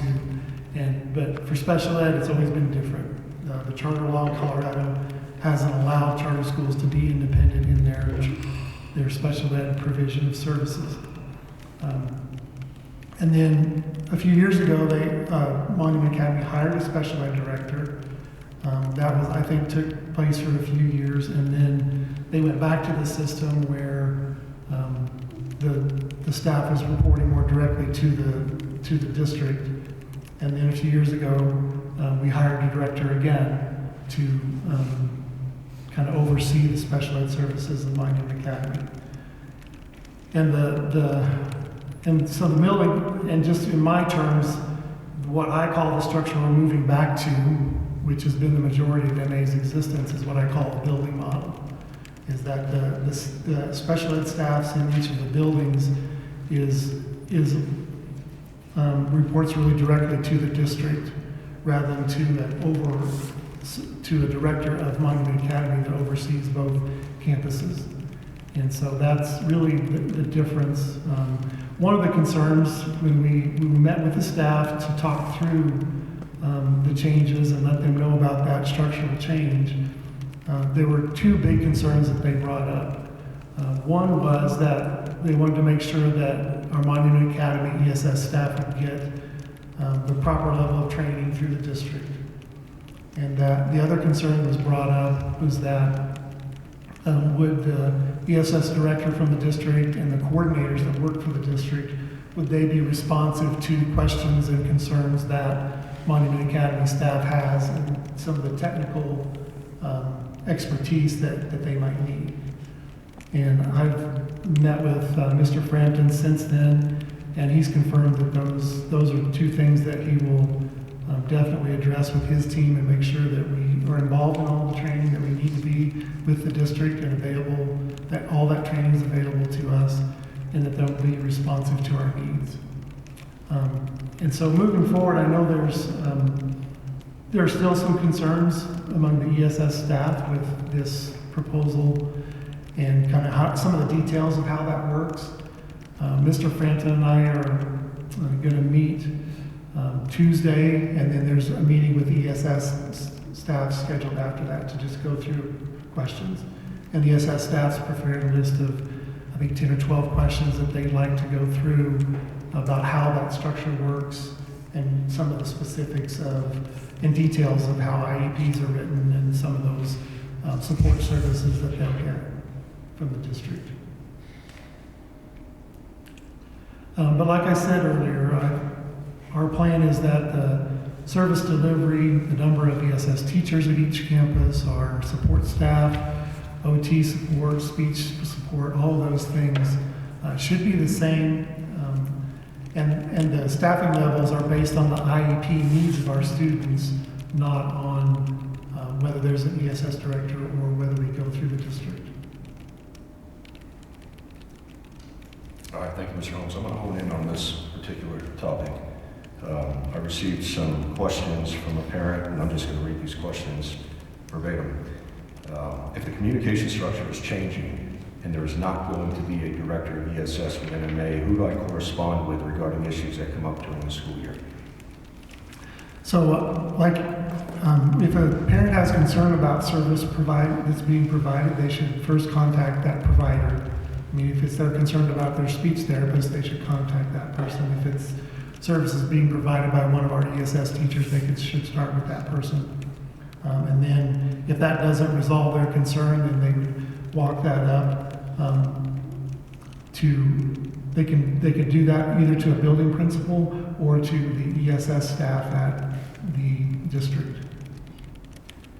Speaking of the principal, will the principal be available for all IEP meetings? That was another part of this question. Yeah, part of the change moving forward is that we want an administrator, either a principal or assistant principal, in all of our IEP meetings. And would it be the same individual moving forward? I think the concern from the parent was simply this, that they want to build that rapport and trust with that individual and not change that. So I think the context of this is just, is there a commitment to whoever the principal or if it's the AP, that they're going to be a part of that meeting moving forward if there's additional meetings that are needed? I mean, it would be the plan to be able to do that certain principals take certain grade levels, but if that principal happens to be out of the building that day, then someone else might step in. All right, I'm going to board interrupt me, please, with any follow-up questions out of all that you have. I'm just going to go through some of these questions. Will the D38 SPED director be attending IEP meetings? And who will be the person, actually, this is going to be one and the same, but I'm just going to read it as it came in as a sequential. Who will be the person parents should direct their questions or voice concerns during the school years? Parents need to feel confident that person knows their child. Who will be mentoring the ESS team at Monument Academy? Would that be Rick Frank as the ESS director for D38? Typically, the person that they would go to with those questions and concerns and the training coach, a lot of that's done by the coordinators. The district has a coordinator that mostly oversees elementary and another one that mostly oversees secondary. Okay. Who will be in charge of writing the IEP progress notes, sending out notifications, and overseeing the IEP meetings? Part of that I still need to work with Rick on, but most of the time that's going to be the ESS teachers, and that's how most of all the schools I've ever been at operate, is ESS teachers write IEPs in coordination with their team. The team that evaluates things, whether it's a social worker or a psychologist, and various parts of that team generally write different parts of the IEP. But generally the ESS teacher is responsible for combining those into a full report, and they write sections of it as well. This is my question. How long is an IEP meeting typically? I don't know if there's a typical IEP meeting. Most of you know that our oldest child was special needs and had IEPs, and because of the depth of services she needed, they were often 2.5-hour meetings. But simpler IEPs can be within a half an hour. And who all is typically involved in an IEP meeting? Well, it would be typically at the schools I've been, there's a principal or an assistant principal in the meeting, the ESS teacher. Sometimes if there's questions about whether a child is going to qualify for services or not, or if there have been concerns about the services, and there are going to be questions about what direction to go with those services, then maybe a district coordinator would come to those meetings. A regular classroom teacher is always part of those meetings. That's a requirement of the IEP. And then generally there's, the staff's done an evaluation, so things like social worker, psychologist, and other people that have contributed to the report are part of those meetings. So they typically are, I don't know, Jessica can correct me if I'm wrong, 6 to 8 to maybe even 10 people involved in an IEP team. But it does flex depending on the testing that's been done and the needs of the various students.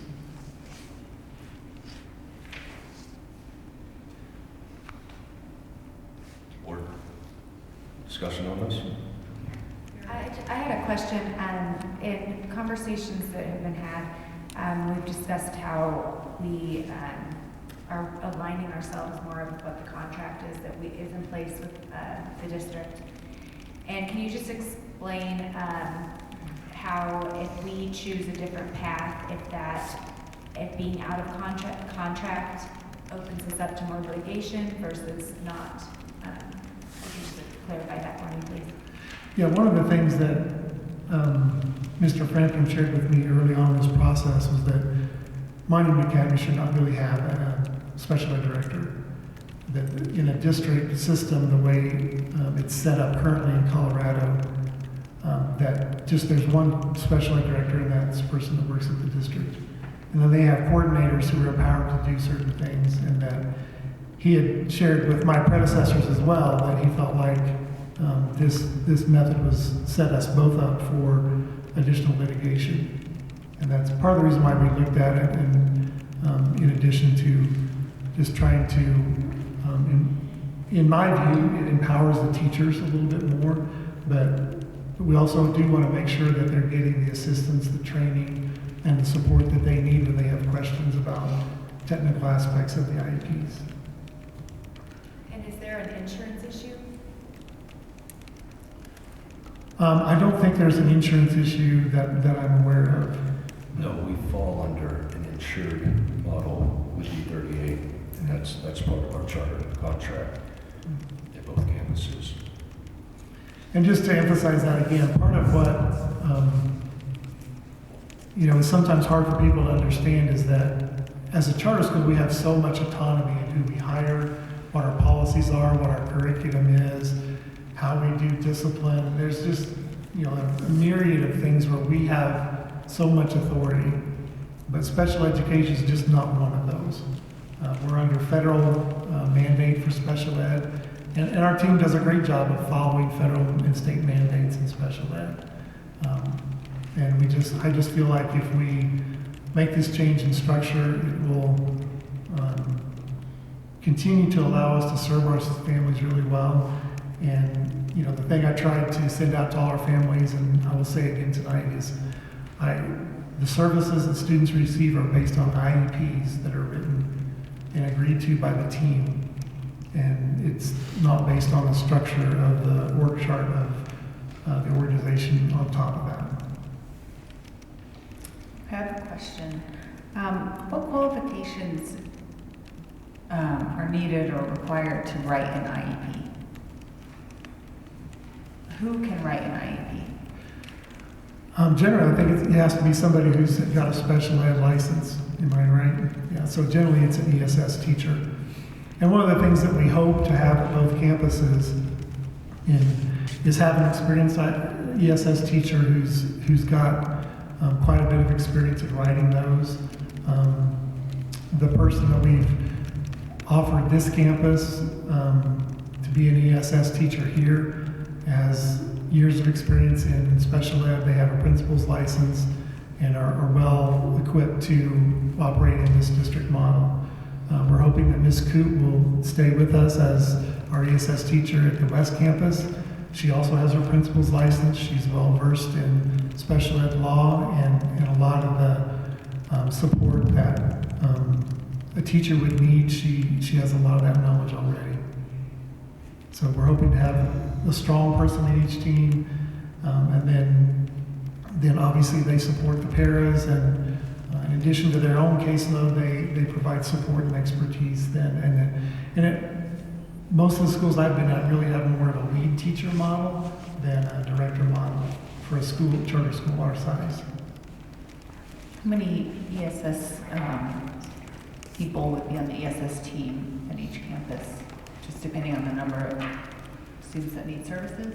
Yeah, the staffing model that we are looking at is we'd like to have 2 ESS teachers at each campus. This year, unfortunately, we had an open ESS teacher position at West Campus that we were never able to fill.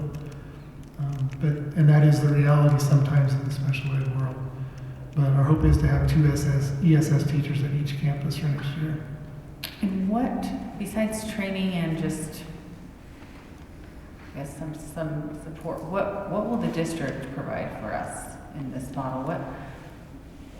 We've had an ESS director who's full-time and works exceptionally hard. Where are those responsibilities going? All to the district, or? A lot of that, and part of the reason why we want to make sure we have an experienced ESS teacher at each campus is part of those responsibilities go to that experienced ESS teacher. But part of those responsibilities then to go to the district for their oversight, their opinion on matters, their assistance with some of the cases that are particularly hard to quantify. Because one of the things about IEP is that what goes into that IEP is supposed to be a team decision, and that it requires input from a lot of people. But it also means that sometimes the team doesn't agree on everything, and you might have differences of opinion between the psychologist and the social worker and the parents and the regular ed classroom teachers. And so it takes, sometimes it takes time to get those resolved. I've even been in IEP meetings where, it's an hour and a half into it and the differences haven't been resolved yet, and the team has to say, okay, can we reconvene again, do a little more research, let's maybe do an additional evaluation with that student and try to figure out, come to a consensus and move forward.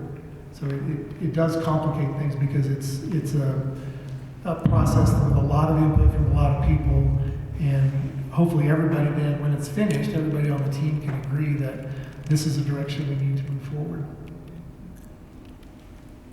But we've had IEP meetings here at MA where even the director from the district has to come in and say, okay, we're taking another stab at this and see if we can come to resolution and come to agreement. So just to clarify, the district, head of ESS for the district is prepared for the extra additional work that they will be incurring by taking this on.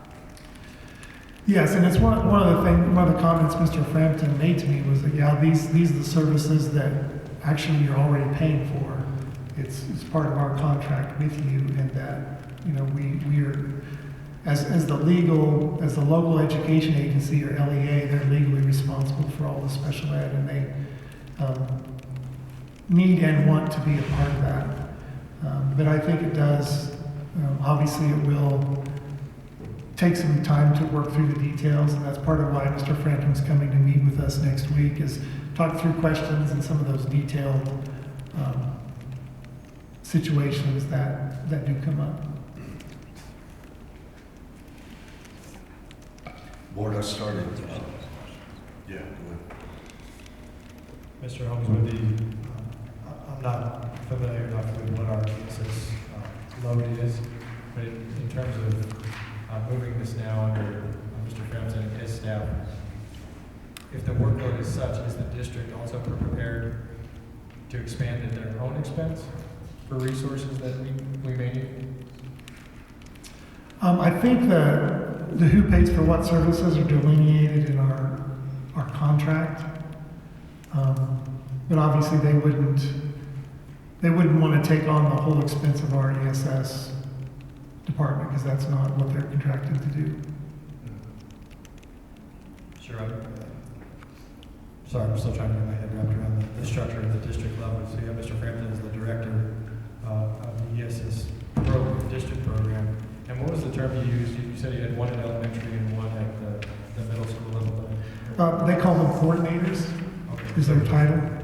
If they need more coordinators, and we're already paying for services that we're not necessarily using, I'm assuming the district could take on the additional expense of another coordinator or half a coordinator, whatever it is, to make sure we receive the services that are needed for our own ESS program.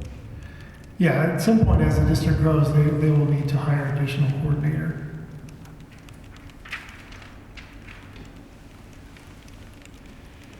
Board, I brought a copy of the charter school contract dated March 13th, 2018, effective July 1st, 2018. I'm just going to read a couple of provisions out of here. And I will read these verbatim. Paragraph 5, letter F, education of students with disabilities. MA agrees to comply with all district board approved policies and regulations and requirements of federal and state law concerning the education of children with disabilities. Letter I, MA shall comply with this obligation by contracting with the district to provide special education and related services during the term of this contract under an insured model, in parentheses, adjusted by offset for services performed by special education staff hired by MA as provided in paragraph 7A herein, in parentheses, that equally distributes on a per pupil basis the total school district-wide net cost of providing special education and related services among the total number of district student FTEs, including MA students.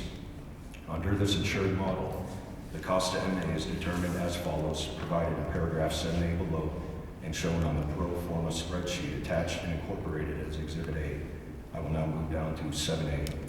It is the intent of the school district that MA receive or be credited for a proportionate share of funding provided by the federal and state governments for special education, parentheses, as provided in subparagraph 5F, which was just read in this section 7, ELL, gifted and talented students and other federal and state grant sources, to the extent that MA complies with the conditions and requirements of such grants and applicable law and fulfills the reporting requirements under such grants.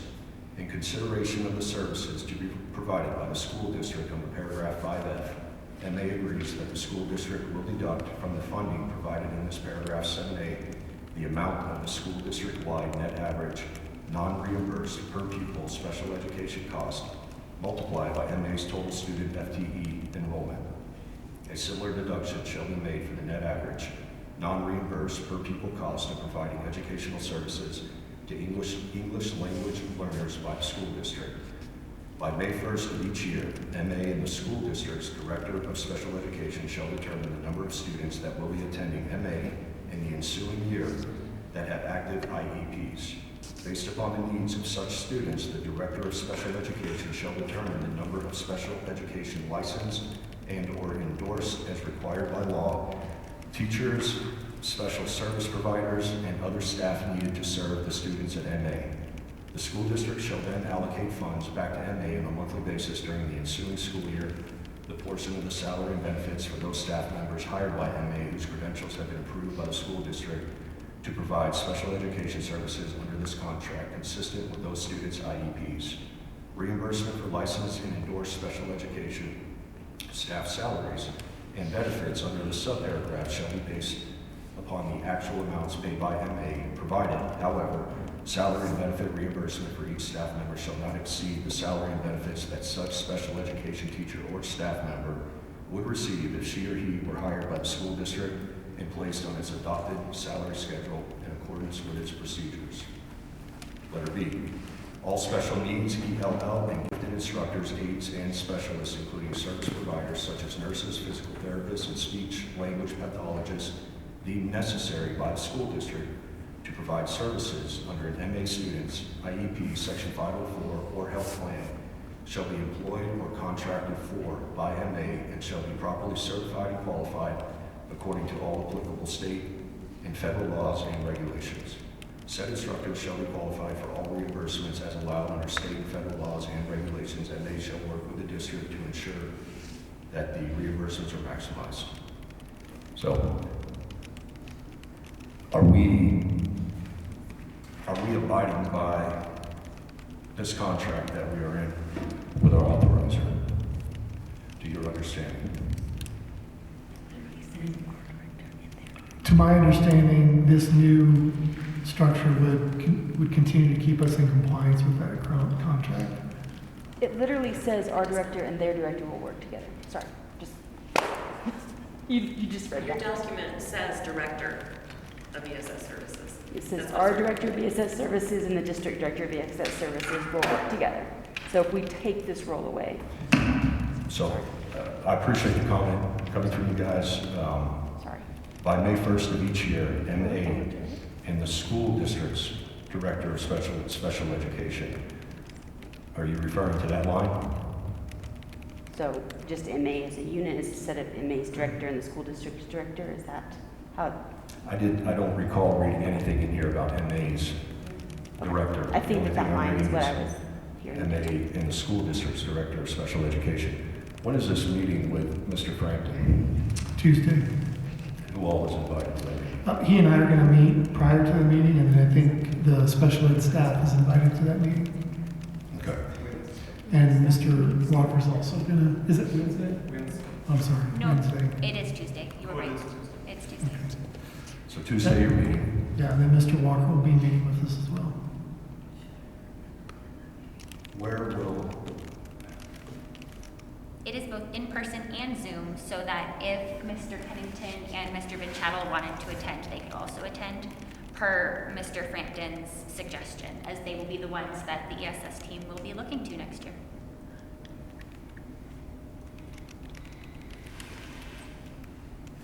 okay. So my question then would be, will there be any parental engagement just regarding this topic? This is more of a staff meeting. Okay. Would there be grounds for Mr. Frampton and you and whoever else to sit down with parents and have these questions answered? I personally cannot answer these. I don't know if any of the board can, but it feels like that this is something that, you know, our parents, some of our parents definitely have some big concerns about, and I feel like it would be warranted to at least have an opportunity for them to have some input and dialogue with Mr. Frampton, with you. Obviously, my belief is that we are in compliance with this contract, but I want to make sure that we're not out of compliance. I can ask him if he's willing to do that. Okay.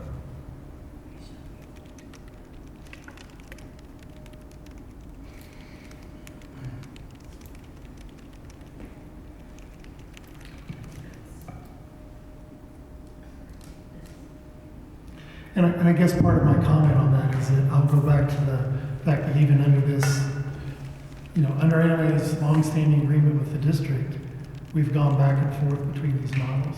It's not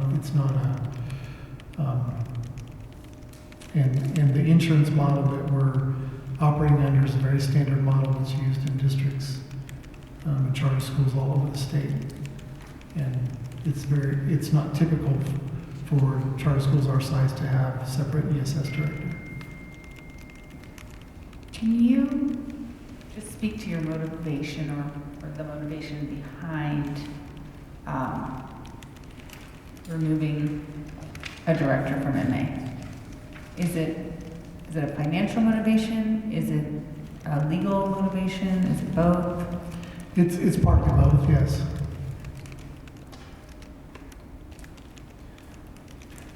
So I did have a conversation with legal regarding this, and it was of legal's opinion that the insured model does warrant the district having the special education director and not MA. That's from our legal.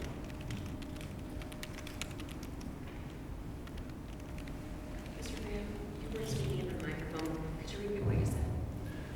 What I said was that I had a conversation with our legal regarding this, and under the insured model, our charter contract that we have with D38, it was of his opinion that District 38 provides the special education director, Monument Academy does not.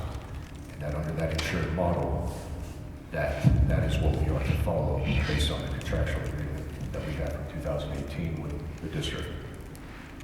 I really know I'm not allowed to comment but I just want a clarification for the public that the title director is really just because Monument Academy department heads had that title, but I function as a coordinator and have always worked under Rick Frampton, and previous to him, his predecessor as the director.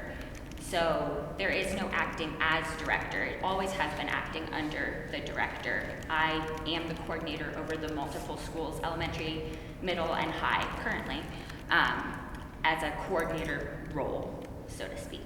So I just wanted to clarify that for legal reasons. Ryan, if I may, I've already been it once tonight, but I don't know much about our ESS program. I perceive this topic to be another scary change that is going on for a lot of our families right now. And I think, therefore, it's important, and I appreciate you recognizing this, Mr. Holmes. I think it needs to be mandatory, Mr. Frampton, to at least offer a meeting with any of our parents and families that are involved in ESS.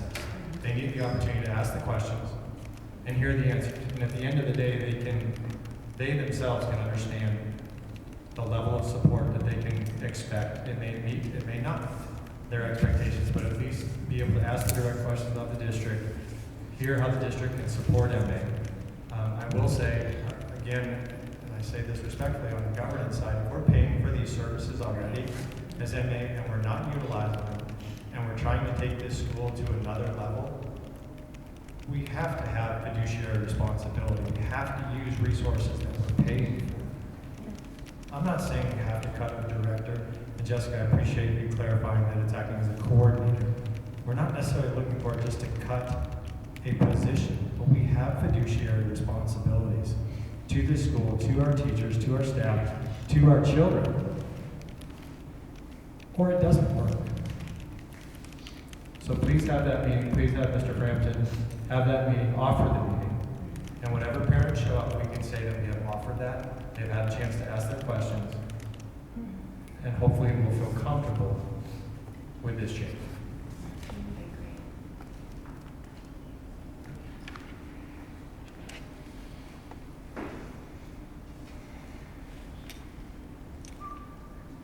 So I received that as a directive. All right, board, is there any opposition to that directive? Okay, Mr. Holmes, be a mandatory meeting set up with engagement. So back to the organizational chart under the ESS team. With the chart as presented, what is changing in the ESS team outside of the director position, potentially being the D38 director overseeing the ESS? Nothing changes in that other than what I mentioned earlier about each of the campuses having a lead teacher that hopefully can take on some of that responsibility and be a point of communication with the district. So it does increase their responsibilities some from what they would experience with in the director model. But the staffing levels for OTs, PTs, psychologists, social workers, all those staffing levels would stay the same. And I would like to further direct, if the board gives approval on this, that you notify the board when that meeting is set, date and time. And that way, if there's two board members that can potentially attend that meeting, so I mean, at this point, we don't need to assign anybody not knowing when that would be on the calendar, but there may be two board members that would be willing to attend. All right.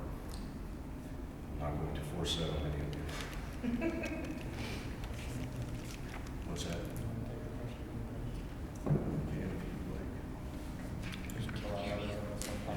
Does somebody have a question? Yes, sorry. Would it be possible to ask that meeting be recorded or minutes be shared or something so that parents of ESS students who are not able to be here at least can get that information from students? I find that to be a very reasonable ask. I don't see any reason why we could not have that meeting. I can't commit to recording, as you saw tonight. I can't figure out how to record this meeting. But what I can do is, we can have minutes, which is good. Guess I'm attending the meeting. But yes, ma'am. I think we can make that happen. Board, is there any further conversation with the ESS side of this organizational chart? I've got other questions regarding other things, so, but I'm not going to sit here and take everyone's time. If you guys have.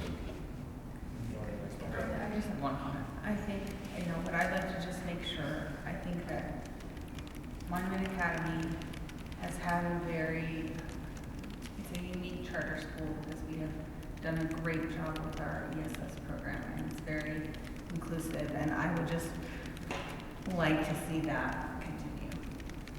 So that's my comment. I don't know that it can, I'm not sure how to ensure that, but it is, I just feel it's a very important thing for the school, part of the school. And I think we all need to make sure that it's a priority that it continues that way.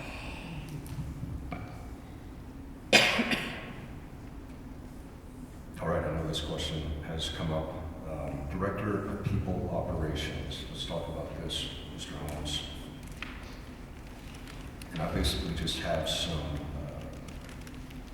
questions that would fall under the role of an HR person. And I'll start with who will be tasked with payroll, compensation, and benefits under this position. Mr. Brocklehurst and I talked about this this week because our current payroll person is leaving us at the end of the month. And what we talked about doing, and he's going to be handling this, is we're going to try to get a payroll company to outsource this for a few months and see how that works. Make sure that we hand off the payroll processes that we have with our current payroll person, and make sure that that is a seamless transition, and evaluate that payroll outside the payroll provider process and see if it's what we want to continue. If it's not, then we would either hire or task somebody with payroll 4 or 5 months out. From a fiscal aspect, would we be encumbering ourselves with a greater cost than what we already are doing with somebody that's handling payroll?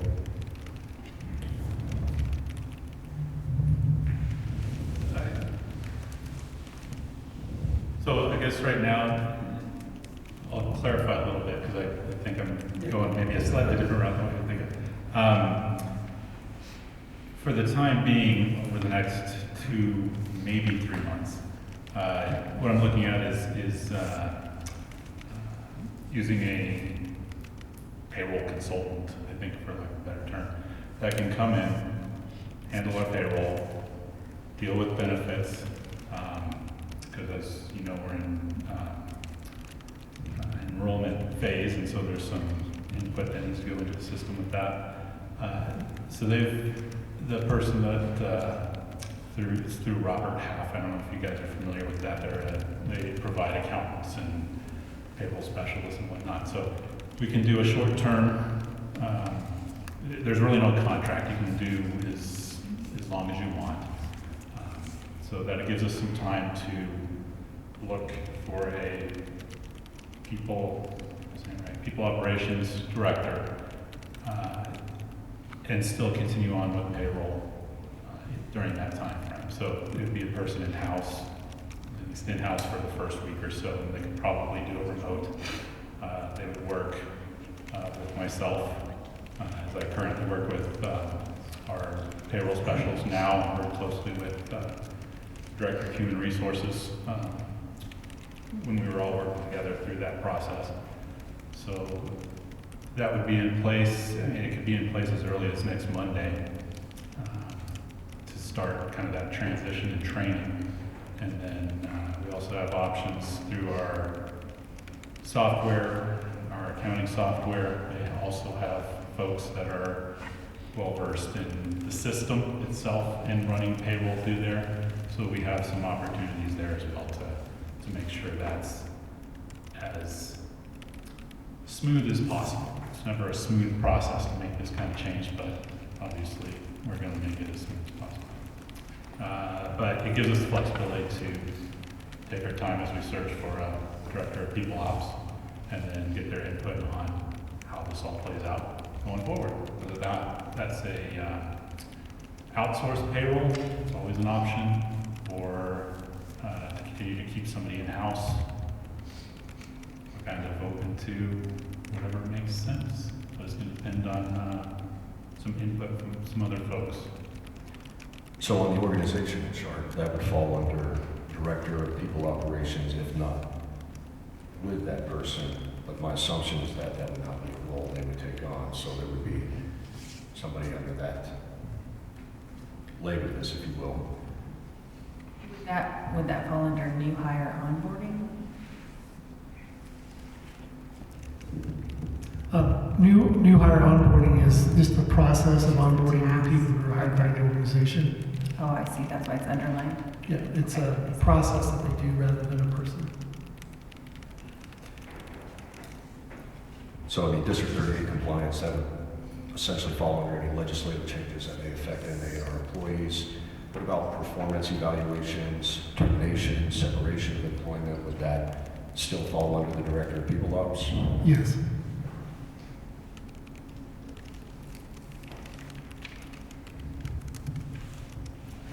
not to belabor it, I just want to make sure that this is all covered. Drafting of contracts, employee records, disciplinary actions that may need to be invoked, whether staff, teacher. That's correct.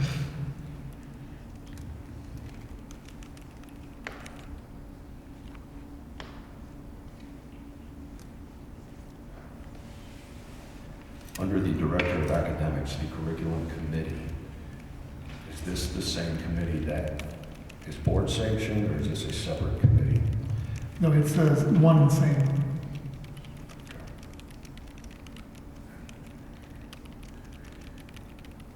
And Mrs. And Mrs. Seymour used to functionally head up that committee, even though she co-chaired with a board member. But this is shifted to Mrs. Leo now.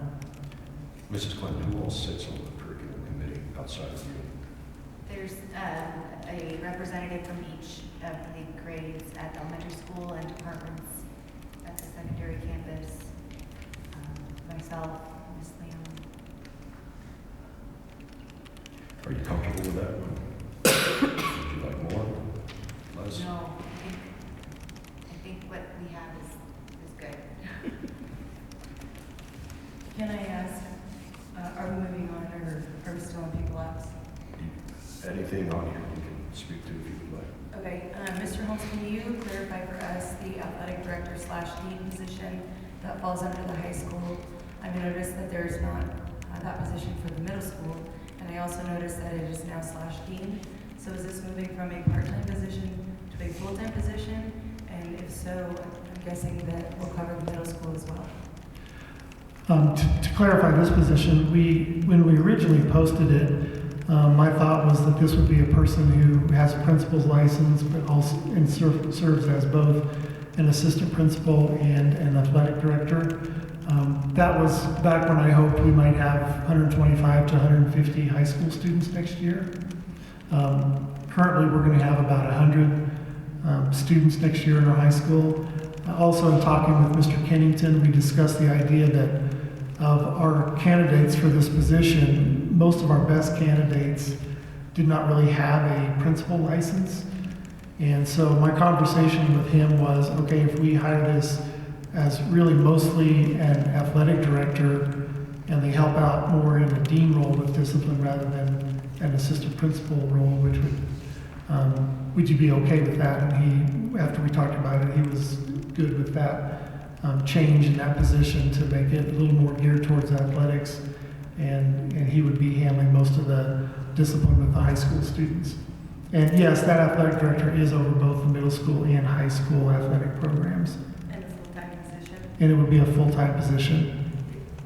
There's a chance we might need that person to teach 1 or 2 classes just to get a schedule filled, but that would be the maximum amount that they would do. Is that typical for charter schools of our size? What's typical, I think, is probably to be more in a half-time role. But I think one of the challenges we have is that because we don't have our own facilities, that person probably is going to have to spend a lot more time getting facilities, finding practice space. And with the launch of high school, it's going to take a lot of work for them to get schedules for our volleyball team, our basketball teams. Cross country and track are easier. People are willing to invite each other to meet, and it's going to everybody come.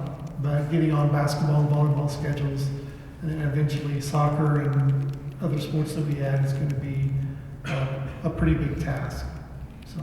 And is this a new hire position, or are we continuing with our current interim?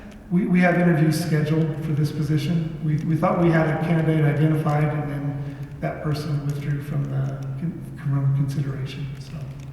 And will this person be bringing in or looking for new coaches, or are we continuing on with our current coaches?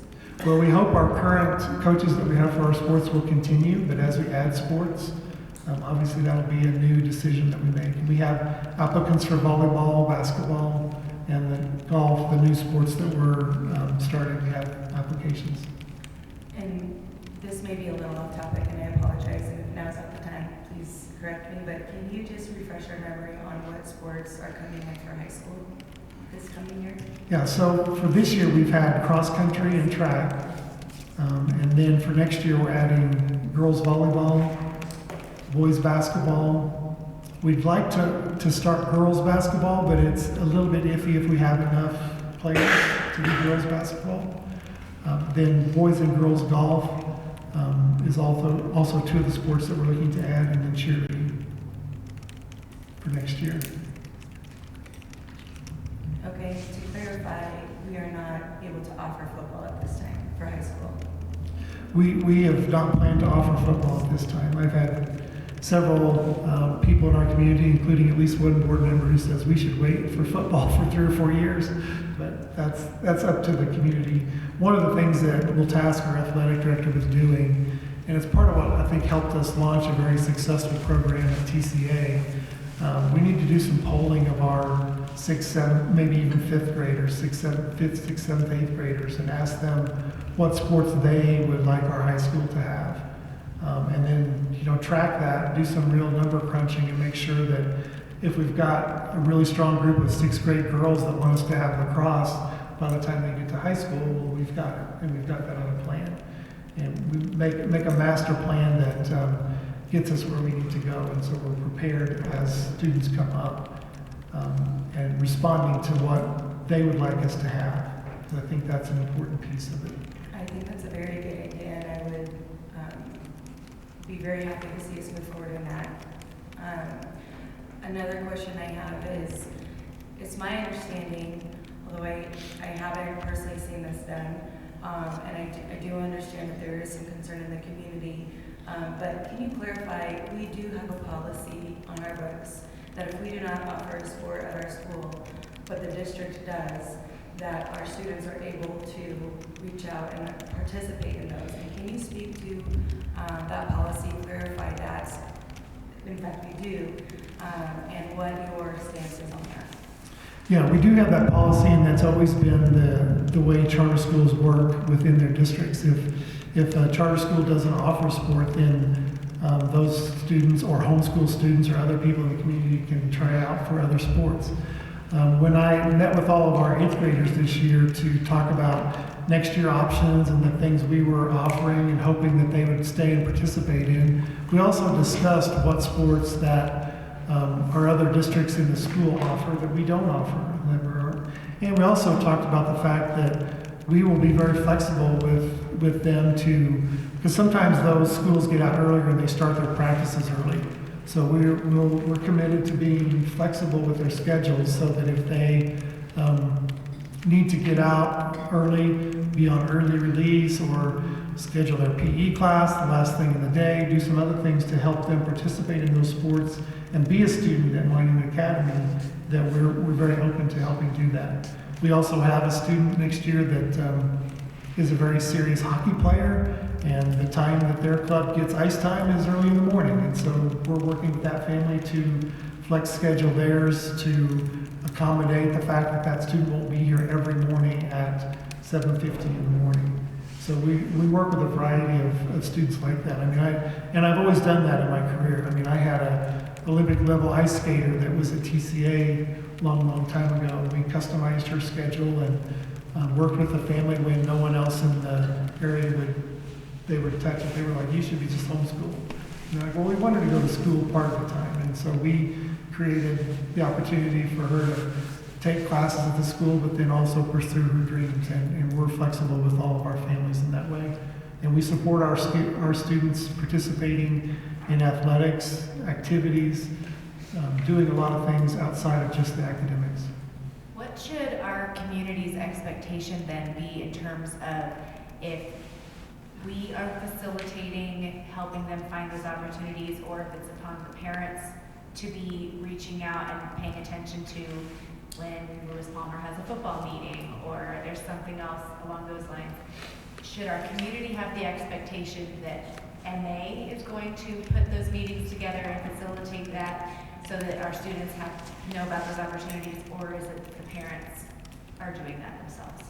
Well, the usual way this happens is when those kids Like obviously, we let them know what those are, what the opportunities are, and they sign up with the various teams, and then those coaches organize meetings for those sports. And they usually do it at their school so they can show facilities, here's locker rooms, here's the other things that we're doing to promote their particular sport.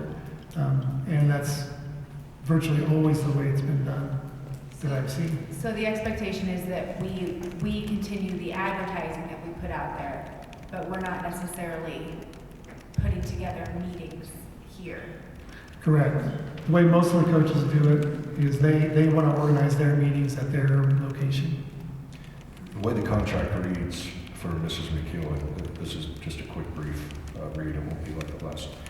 5I, extracurricular activities. MA students may try out for, participate in non-academic extracurricular after-school activities at other schools in the school district in accordance with the law, provided that the prerequisites for participation are met and there is space available in the desired activity or program.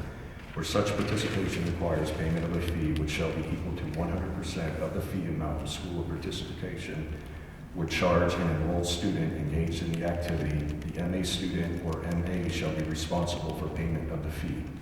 MA students shall be eligible for enrollment in academic courses at other district schools on a part-time basis with prior approval of the superintendent. It's in our contract. That's great, thank you. Board, what other questions do we have on this organizational chart? Well, I guess I would like to ask, Mr. Holmes, you heard my suggestion of adding a development person to the team. And I'd like to add that I think that person could also do some grant writing, easily pay for their own position. What are your thoughts on adding that to your organizational chart that you've developed? Yeah, I'm okay with adding that, and I think, I don't know if it's a conversation with you or Mr. Brockhurst, but I thought we talked about it maybe being under the CFO, so I might ask Mr. Brockhurst his opinion as well.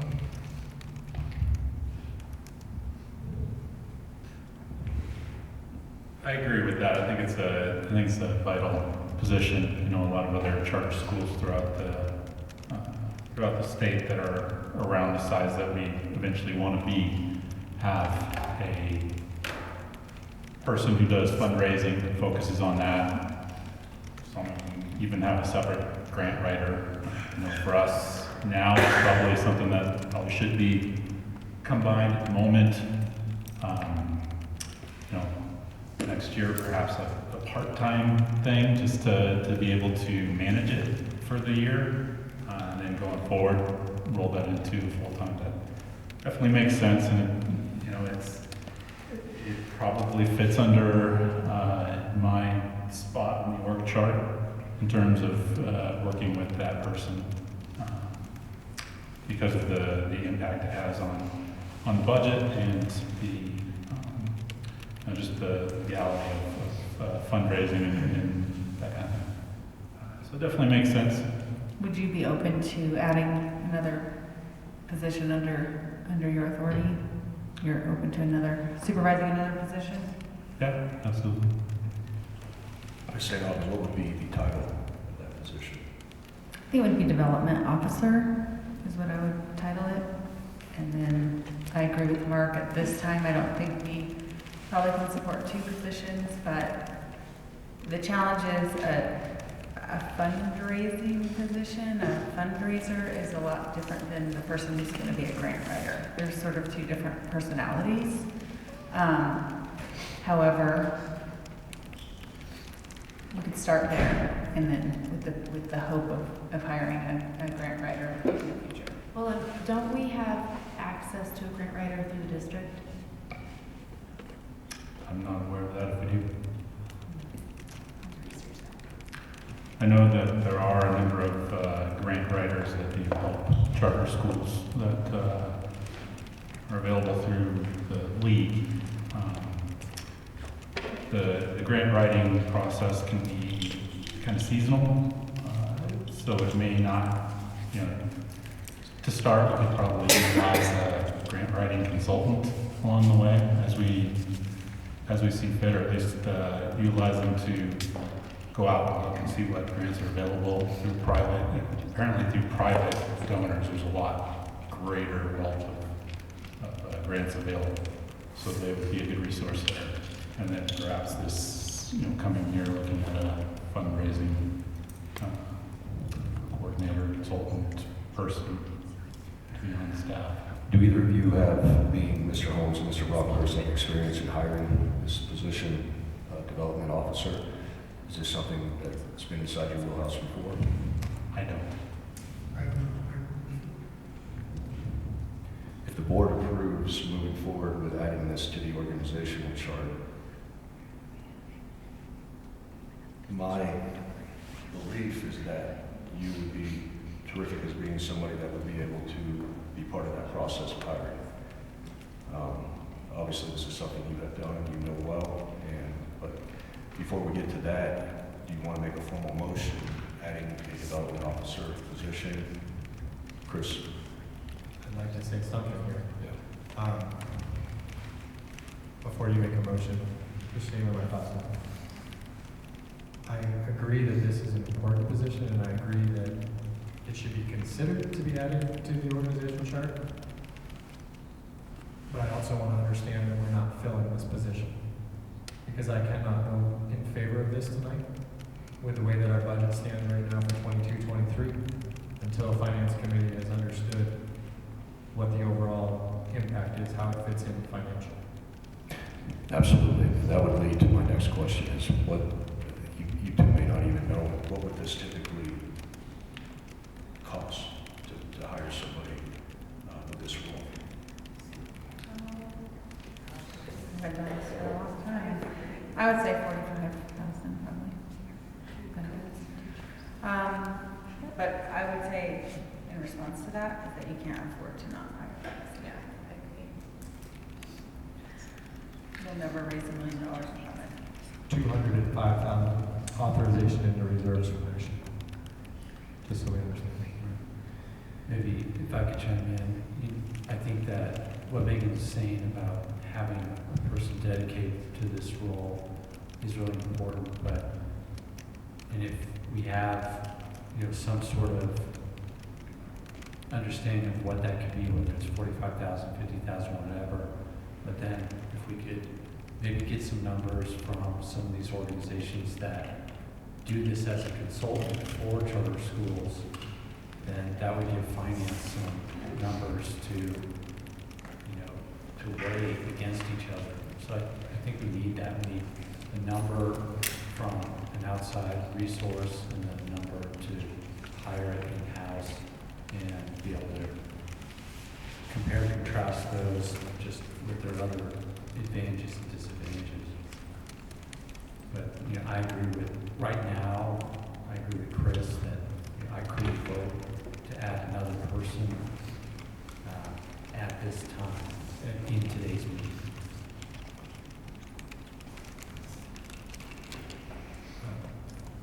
I've got to put this piece of information out there too. Mr. Holmes stated that we are 25 plus students short on enrollment. That's not a hard number. Mr. Holmes, what is the hard number?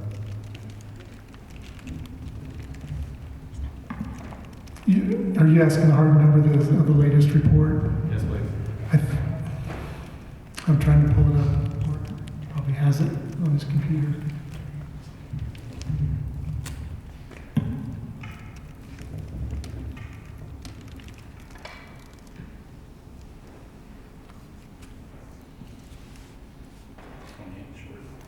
The hard number is 1122 as of last Friday. One of the things that we've done to help impact that a little bit is Mr. Walker has worked tirelessly to figure out a way to add a 6th class of 4th grade for next year. And so we're currently in the process of offering those seats. We have 15 students on that wait list, and they're being offered seats right now. So I would anticipate that number to go up, by 8 to 10 by tomorrow. Because Mrs. Argolaki gives us a report each Friday on that number. Okay. Thank you for that number. The number that I've already given you guys tonight is $354,000 in fundraising, $160,000 in reserve. let me give you another number to add.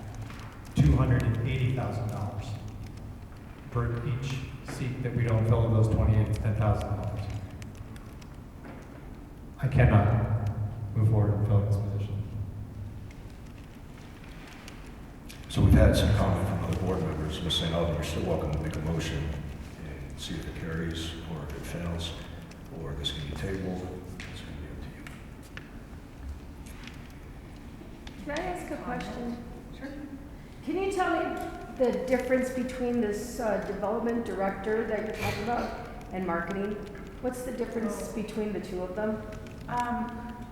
They would work together, but a development person would be specifically fundraising for the school. So that person would be in charge of large donors, monthly donors, a full fundraising campaign for the school, where a marketing person is responsible for attracting students and families to our school. So the fundraising person would be fundraising, asking for money from our current families, from our constituents, from our alumni. They would be working with volunteers on the big fundraising event. I really feel like that is a lot of money to raise. It's not a volunteer position that one person can fill. Can I make a comment on that? So from a business perspective, marketing and a business development person, two totally different roles. Business development is in charge of raising money, in this instance, in a school function. Marketing is obviously like Just Jane telling said, people who we are. promotion, that kind of thing. So it's two totally different roles. If you put it in kind of the secular world, business development is a sales role. You go find the business and you sell that product. You're selling Monument Academy, right? Marketing is you give me that material to present to them as well, right? To the sales role. So just to kind of put that in. Well, thank you both. That said, Mrs. St. Alvin, how would you like to proceed with this topic? What am I making a motion about? The entire organizational No, chart? this would just be for Adding adding to the organizational chart, so basically amending the organizational chart, and then further discussion on any of the other positions on here. Sure. Well, and adding it with the understanding that we're not going to be able to do it this year, and with the hope for the future, or just putting it on here and hopefully getting. We can't hear you. Your mic's not on. Can't hear your mic's on. I was just clarifying, is it adding it for future purposes, or is it adding it for implementing a position immediately? Implementing the 22-23 fiscal school year, which would start July 1st. Okay, sure, I'll make a motion. I would motion that we amend the 2022-23 draft organizational chart to include development officer position under the authority of the CFO. And seconding the motion is merely opening it up for Second, discussion. does not necessarily state that you support or not support, just opens it. I would like to second the motion. All right, that opens it up for further discussion. I absolutely hear Chris and your concern, and I definitely share that concern as well. And I appreciate the hard, practical, factual numbers. I think it's important for us as a community to understand what we're really dealing with here.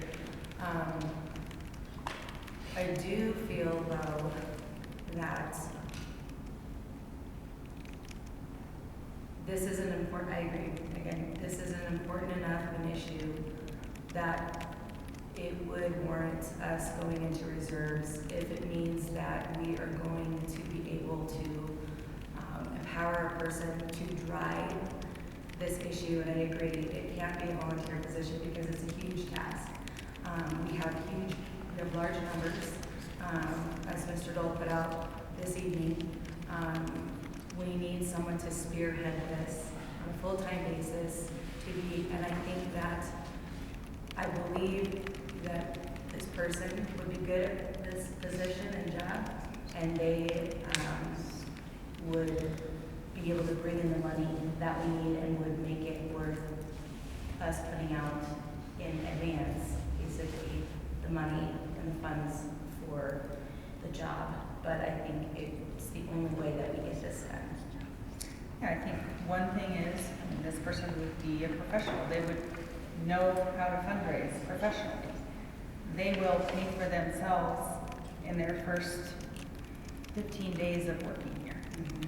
It will not be, they will, even if they do an average job and raise $500,000, it's better than, probably what we could do as a volunteer basis.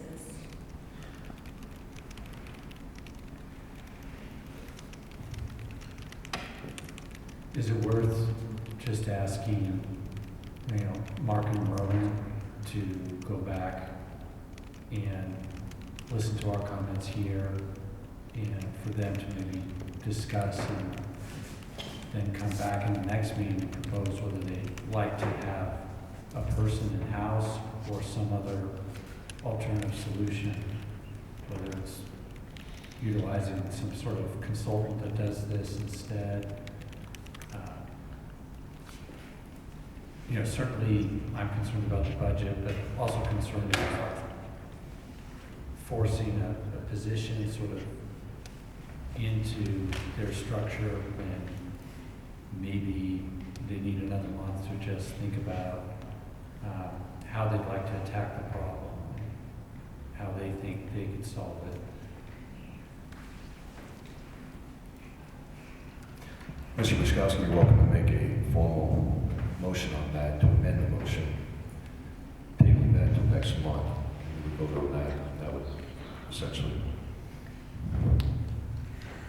Well, maybe what I'll ask Rowan and Mark, like right now, would you just like to bring this person on, commit to this tonight, or is it something that you'd like more time to discuss and then come back at the next meeting?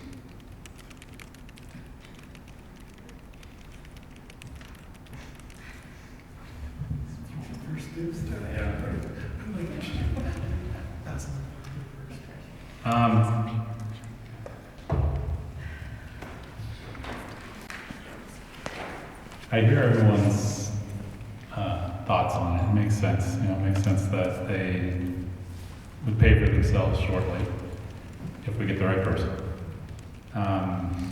There are, just looking at it now, there are consultants that can do it as well. Consultants are going to be really expensive. If we want something to go throughout the year, it's probably best to have somebody in-house. The hardest part for me is eating into reserves, because that would continue each year. You have to each year have that money available.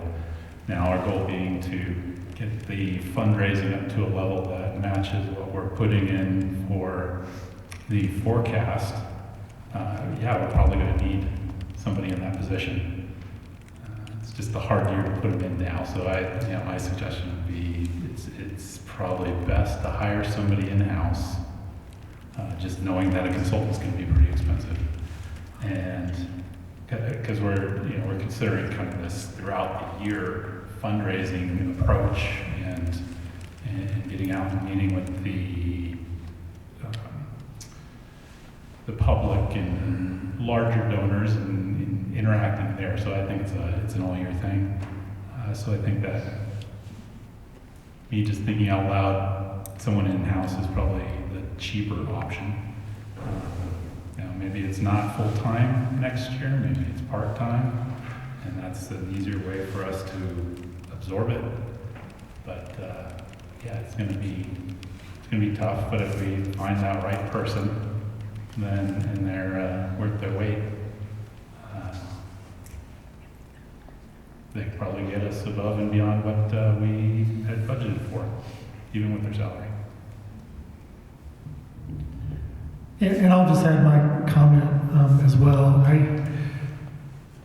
don't know if any of you do read books on birth order. I am a second-born son. I am a risk taker. And that's what I think this discussion is about. It's also the discussion we have about facilities, because we talk about being in that catch-22 of we need more students so that the people that loan money can say we can afford more students, but we need to build more to get the students we need. It's just that process, and this is that same process. It comes down to, do we believe that this person will raise more than their salary? I am a risk taker. I tend to think yes. I tend to think the right person will show up and that they will do great things, and it'll be a benefit to us. But it is a risk, as we've talked about, in a year when we're already significantly under budget. And so that's how I look at things. But like anything like this is why you guys get paid so much to be on the board. Because we'll execute whatever decision you make. But that's just my 2 cents. But I wanted to quantify that with, I am a risk taker. I'm always confident that things will work out. I'm confident that despite all the challenges we have, that we'll emerge from this as the shining star school in this whole part of the state. So but I want you to know where my support for it comes from. It's not ignoring the real and significant financial challenges we have. It's just how I look at the world.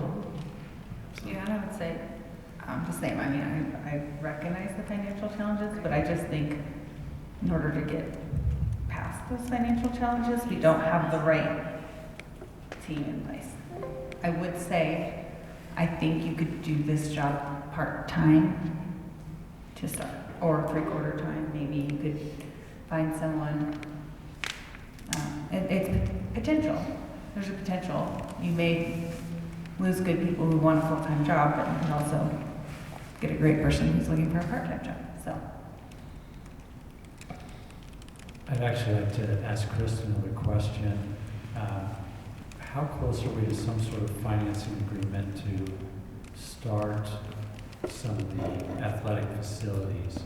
It seems, I believe that like as soon as we start moving dirt there, that's going to affect enrollment. And how close are we to maybe getting something moving? I'll ask Mr. Holmes to back me up on this because, like I said, I'm not sure exactly what we can share at this point, but I can tell you that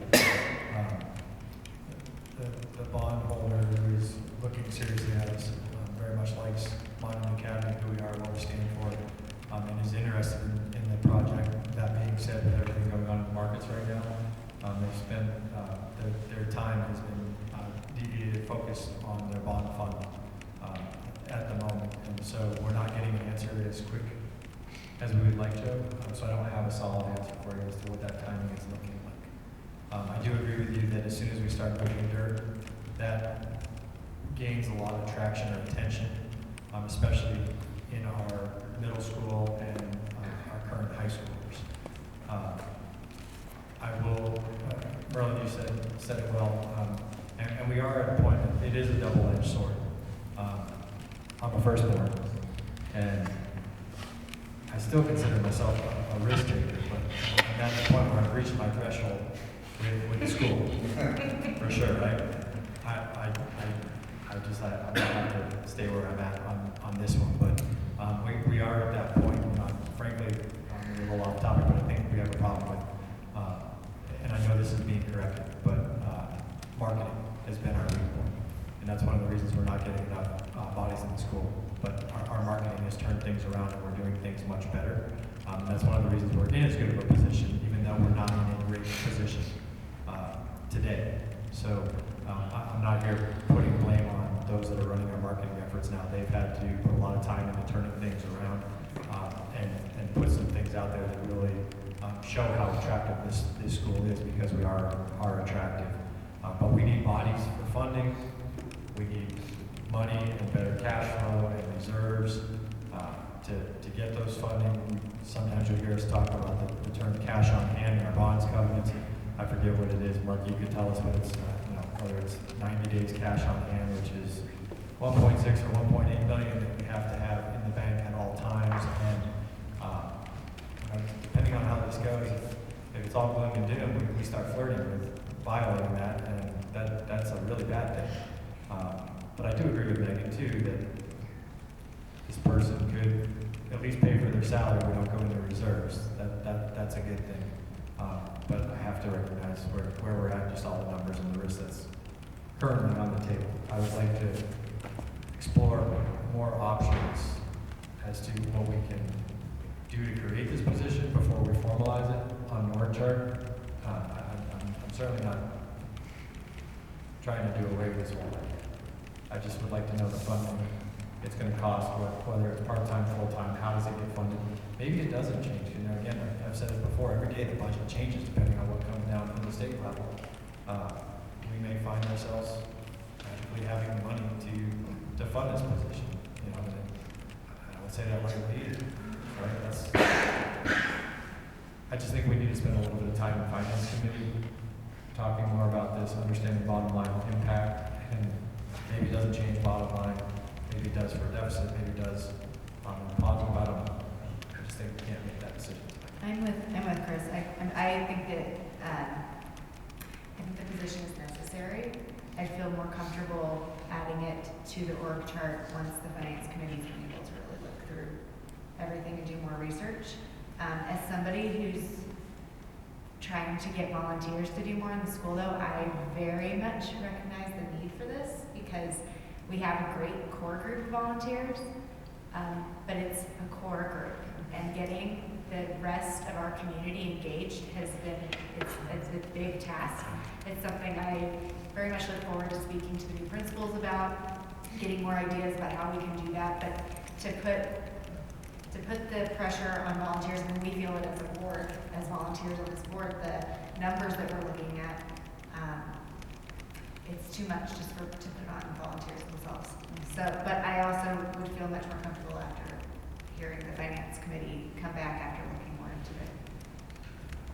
So we have a motion on the table for a full-time development officer position.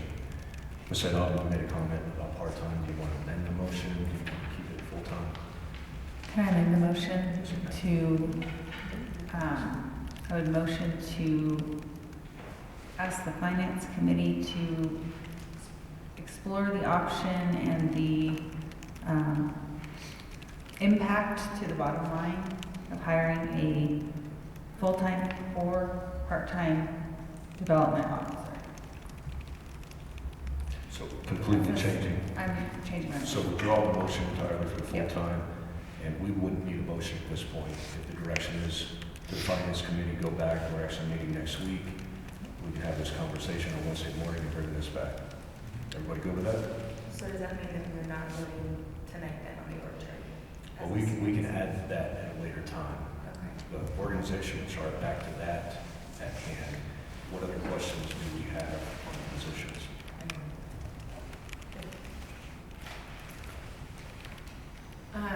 Mr. Holmes, under middle school principal, I note that we do not have a counselor position, and we do have one at the high school position. Can you speak to that, please, and clarify what is happening with that? Middle school, the high school counselor is kind of a special process that helps students not only with mental health counseling, but with college preparation applications, things like that. And that's why it's listed separately. But our mental health team, social worker, all those fall into the ESS department. So then, if I'm understanding correctly, are you saying that nothing necessarily has changed with our middle school counseling work that currently? Correct. Okay. Can I clarify that? I need clarification on counseling services because I have an ESS counselor and a general ed.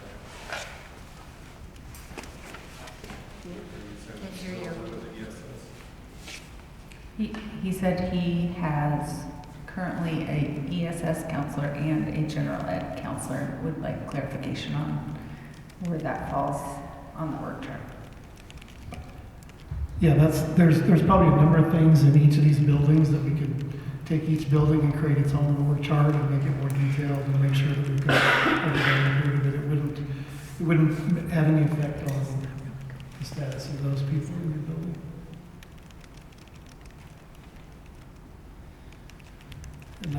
Unless through some sort of process you feel like we need to change that. I mean, I feel like everybody in my building is gonna fall under me, but I just wanna make sure that we're not excluding.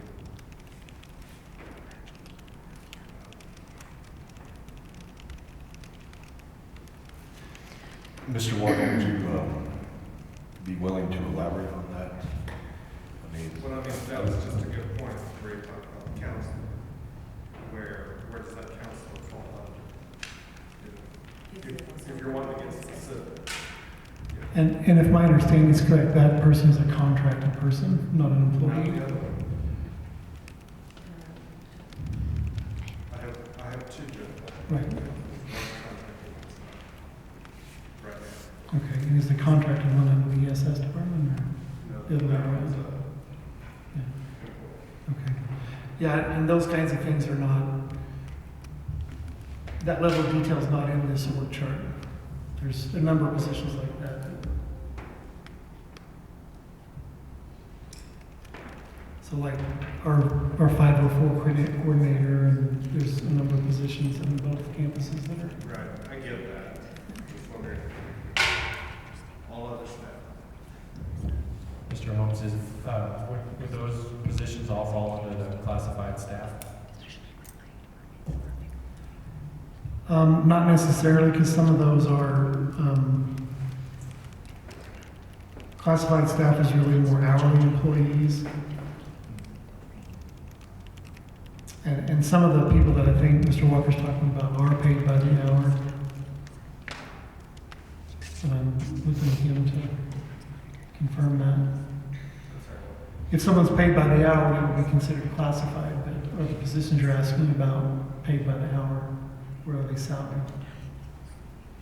But, I mean, it could be a simple classified / non-classified. That's very long. That covers everybody. Right? Can you repeat that? Just adding a simple classified / non-classified staff at the bottom would just cover it all, in my opinion. Sure. So if you added under classified. If you added under classified staff, you're suggesting to add non-classified staff. And then that would kind of be a catch-all That covers everybody. for everyone at each level, I would assume.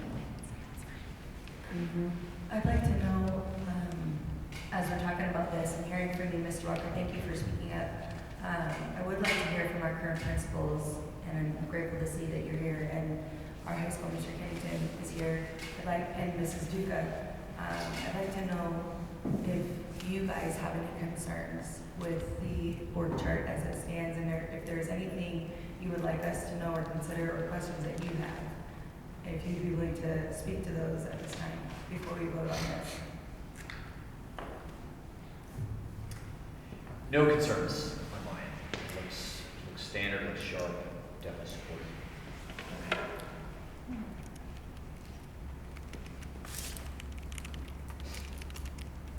My only column is that director of people operations that I keep looking at, trying to figure out where everything fits in, but I think it'll come around to how it's gonna look. The director of people? That whole column there, is just the one I keep going back to. And can you clarify what your concern is with that? Like, well, you know, and they've addressed it already, somewhat, the payroll, the HR, all that, you know, which is not really listed there. Okay. Because ultimately, those issues are gonna land in your lap, and you need to know who you're directing that to. Correct. Whether it's a grievance issue, a payroll issue, on board termination, whatever that performance evaluation, employee record. So, do you feel, based on the previous answers from Mr. Holmes, that you have answers to that? If we get the people in place, yes. Okay. So we can dig into that further if you would like to see that. No. Mr. Holmes, will more of a detailed chart that goes into each of these little bubbles be provided for each campus? We could do that. The challenge with doing that is that employees and structure and things like that are very fluid. And especially in today's world, they're more fluid than they've ever been, with people changing jobs and moving around. And if an org chart gets too detailed, it tends to tie the hands and make sure, and it makes it difficult to operate. But obviously, a more detailed org chart could be provided for each of the schools. It would just, I would want it to be done with the caveat that this is a plan and not a board-approved mandate have to be done. Right. I just, when our parents look at this and they don't see where the middle school counseling falls under, that's where we're fielding questions along those lines. So even if it's just a breakdown to that level and with a caveat, I think we at least then can direct people somewhere with those kinds of questions for each campus. Yeah, and that kind of org chart could definitely be provided for each campus. Ms. Guga, do you have any input? Oh, I'm sorry. Talking to me? I can't hear very well. Say that again. I was asking if you have any input. Oh, I don't. I think that after looking at the org chart, I don't have any changes I would make. And Mr. Brockburst, I know we've had some dialogue with you, but as a direct report to the board, what is your take on this as it's presented?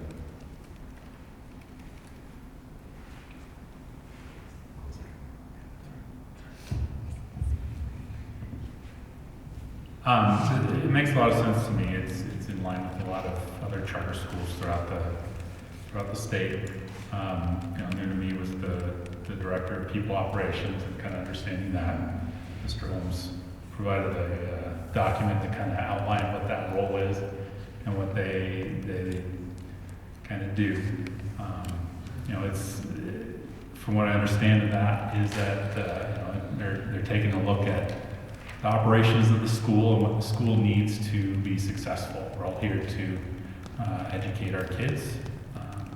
There's certain things that need to be in place for that to happen, and this person goes out and they recruit for that. They work to bring in the right people to support our mission.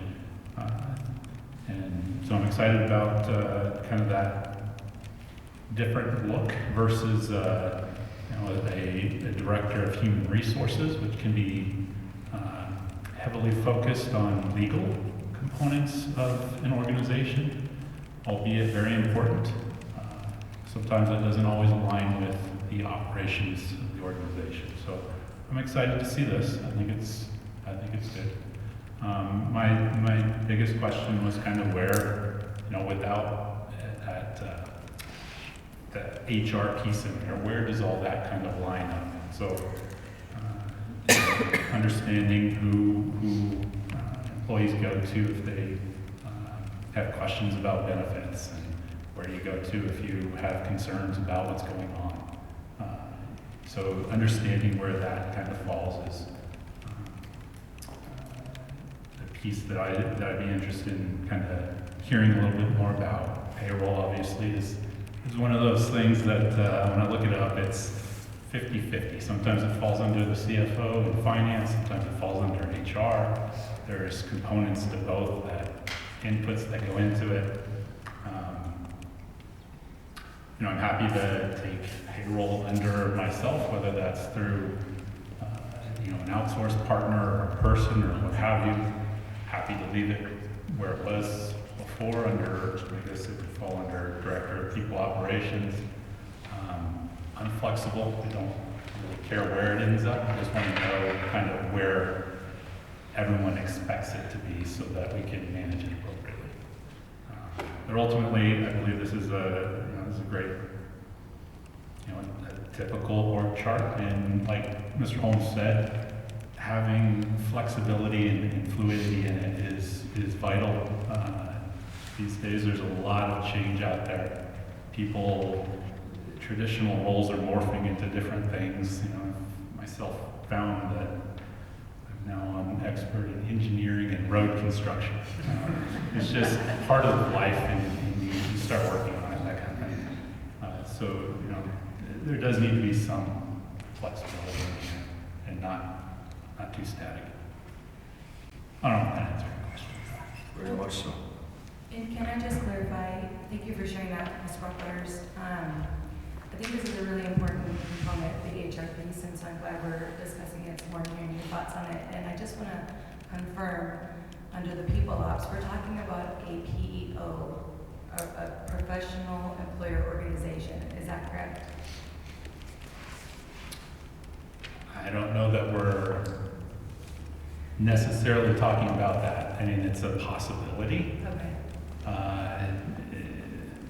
I guess my thought is once this director of people ops is brought on board, that they're going to bring with them their knowledge and background in finding people to work.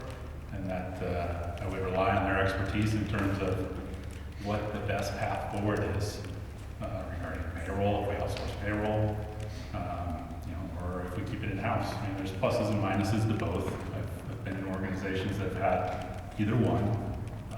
You know, they have their pluses and minuses. So it's a matter of just identifying what it is that we're going to do and have a group that's working to move towards that and in agreement that it's a good option that we can work with. Okay. So that potentially is something that we are going to be looking into with this particular part of the org chart. I'm sorry, what? I didn't catch the first part of that. A PEO service, the professional employee organizations, like a BBSI. I've worked with small businesses who have utilized something like this. They've gone from doing it in-house to outsourcing it to, and they're basically an HR resource company. It's very cost effective and runs very well, very smoothly. So I was just wanting to clarify, are we looking into PEO options?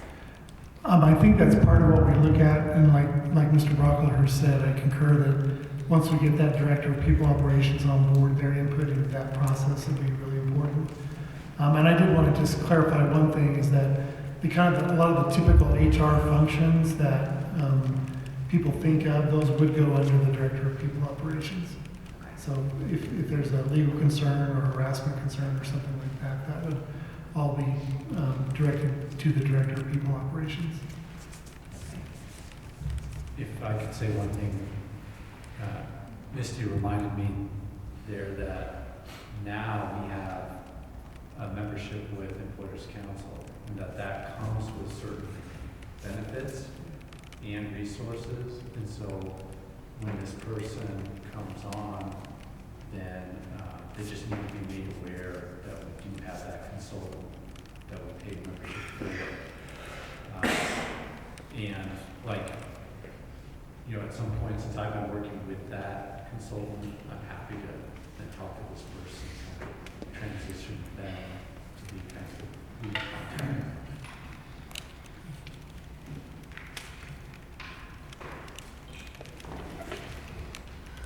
My understanding of this, it can be fluid. We can make changes. We can give a roadmap to put something in place. If something's not working, the expectation is that we're going to hear about it and make adjustments if needed. So is there any further discussion on the org chart?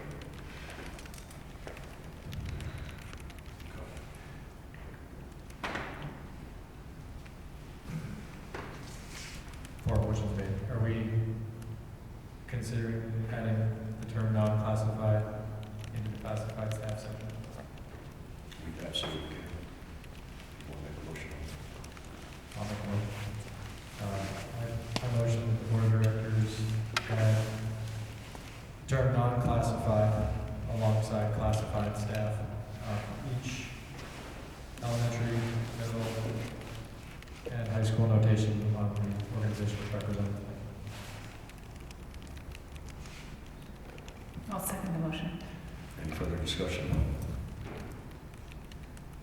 maybe just that, you know, we're going from no org chart to finally having it. So I do think it's important that we as a board are approving something today, but I just don't think that we need to make little edits because it needs to be so fluid. How can we give approval to Mr. Holmes with what he's put together so far without backing them into some sort of rigid structure? I mean, I think it needs to be fluid for their sake. Otherwise, they're going to be coming back to us for approval of every little change. And we have none of this right now, so and we function. Joe, just to respond to that, the reason I was making that edit specifically was due to Mr. Walker's understanding and clarification as to where certain people fall within the building. It was perceived by me that there was a group of people that are not represented on this chart, right? And this would be the catch-all, still leaving all the fluidity. I'm not trying to make little edits to it. I just want to make sure that all encompassing, it's on this piece of paper and it allows the organization to move on a daily basis.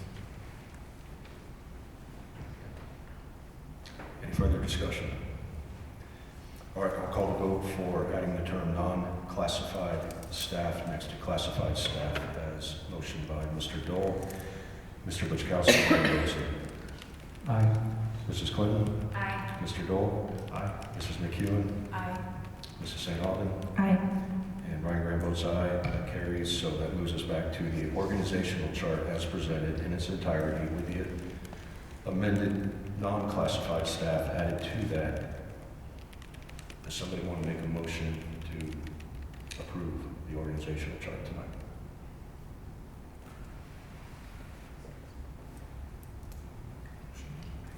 I'm sorry, I know this is highly irregular. Can I ask another question before you move to vote? If the board's okay with it.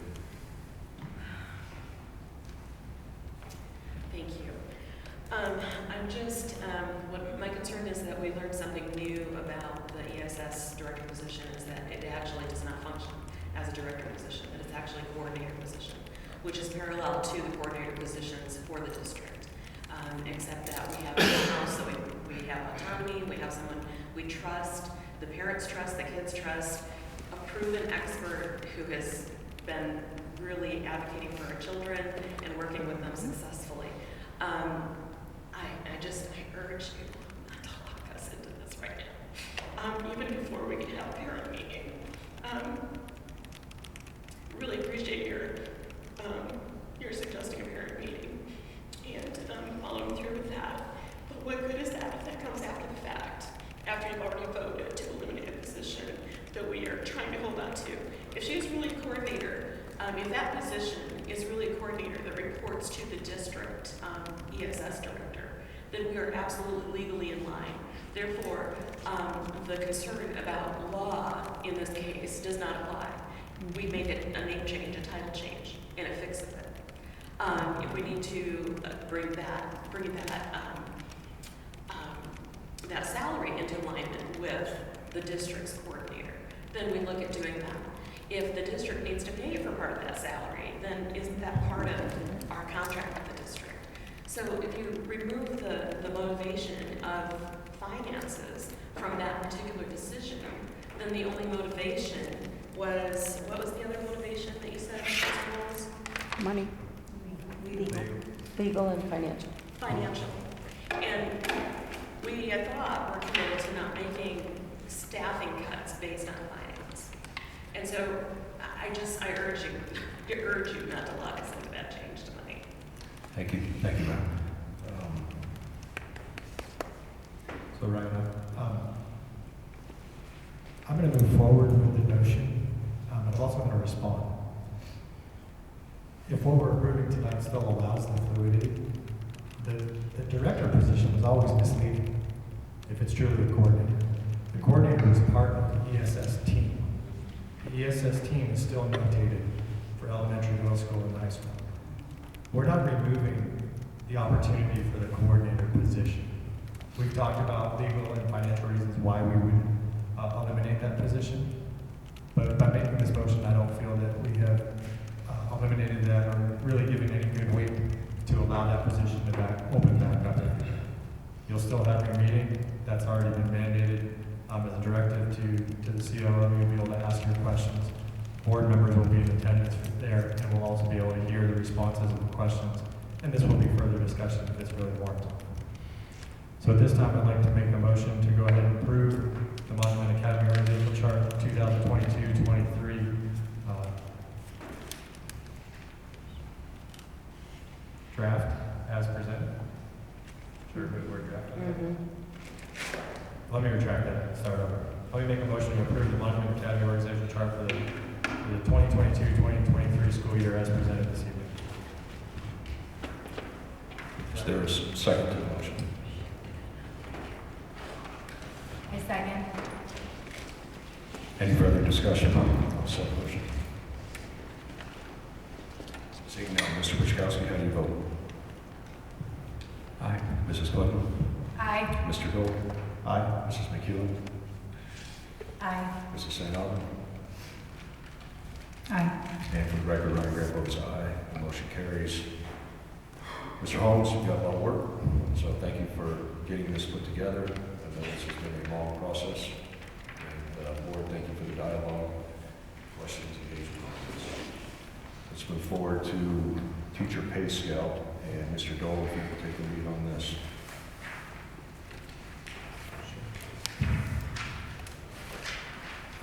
This was discussed in Finance Committee a week and a half, 2 weeks ago. Obviously, we're going through a fairly robust hiring process right now. We've got lots of positions to fill, as recognized by this evening's discussion around the organizational chart.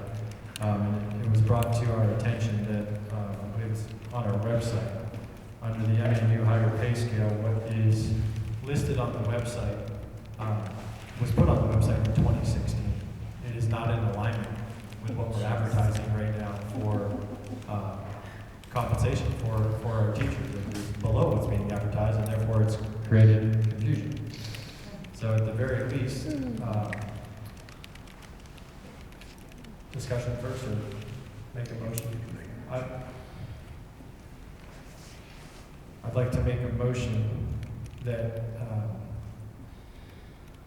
effective immediately, we pull down from the website the MA New Hire Pay Scale proposal that is currently listed.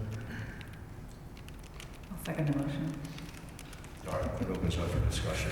Talk to me about the MA website. That's the one that's in 2016. Correct. Yep, it reflects a pay scale that is effective beginning the 2016-2017 school year. So we remove this. Who's tasked with developing the new?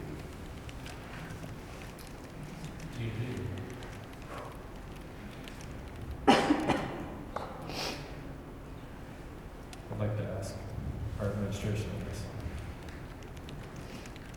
One of the discussions we've had, and I actually wrote an announcement to send out and send it to some of you on the board and admin team, and then we decided to first talk about the policy that is officially adopted. But the idea that I'm proposing we do is a 6 to 9 month review of how we pay people, what we value.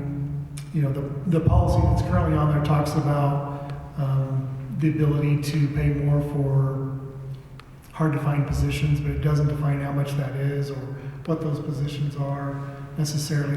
It's very undefined, which some charter schools do, and the reason they do it is because it does empower executives like myself or Mr. Brocklehurst to make some pretty unilateral decisions about how much people get paid. The thing it doesn't do very well is give us direction or definition about what's fair, and it leaves a lot of questions open for the staff as to, are they being valued the same as other folks? So what I'm proposing that we do is do a 6 to 9 month, maybe we can do it quicker, I don't know, but I think we really need to involve our staff, have parents on that committee, boards, part of the discussion of what should how much should we value years of experience at other schools in education? How much should we value work experience? How much should we value a master's degree and additional education? And try to put together something that is a little more definitive than what we have, because it has left some of our staff, and especially at the West Campus, there's been a number of folks that talked to Mr. Walker and just said, I don't feel like my salary reflects the same as other people of similar experience in education and training and dedication to Monument Academy. So it does feel like, and when we looked into some of those, their points were, were important to consider, because it did look like there wasn't a lot of consistency. And so I feel like it would be something we should undertake as a school and have some open, honest, transparent conversations about pay. Also conversations about parapay and where that should be, and because that world has changed quite a bit over the since 2016 when this was adopted as well, and administrative pay, and just really do a full scrub of how we pay, what we value as a school, what helps us get to our mission, what maybe is not quite as important, and really involve our community and come up with something that we as a whole community can support to make sure that we're paying fairly all across the board. And that's a long answer to your question, but I think it's something to do right. It will take us some time. Mr. Dole, I did not realize that was the one that was posted. I had something else in my mind, but saying that, yeah, there's obviously a very large disparity. So I absolutely support it. And I absolutely support a committee or process, bringing in teacher staff. It's another big undertaking. So how would you propose we move forward with that so we can make sure that our staff and teachers know that? I mean, my feeling is, I know we have this motion on the table, but part of the discussion maybe another motion would be how do we move forward from here in developing that rather quickly about allowing this to be kind of the impetus to that. Well, I even think with the process that we use to make these decisions, I'd love to get some staff input first on what they see as a fair process for that. I think having a board member that also sits on finance committee, it's already voluntary, but I think that, having you guys deciding what your board involvement should be and who wants to be part of that process, I think is important. And maybe we could bring back in June a proposal for a process. And we could work with, and I don't know what Mark's thought are, because I know he's processed this as well. Even for as a process, it feels like we need involvement.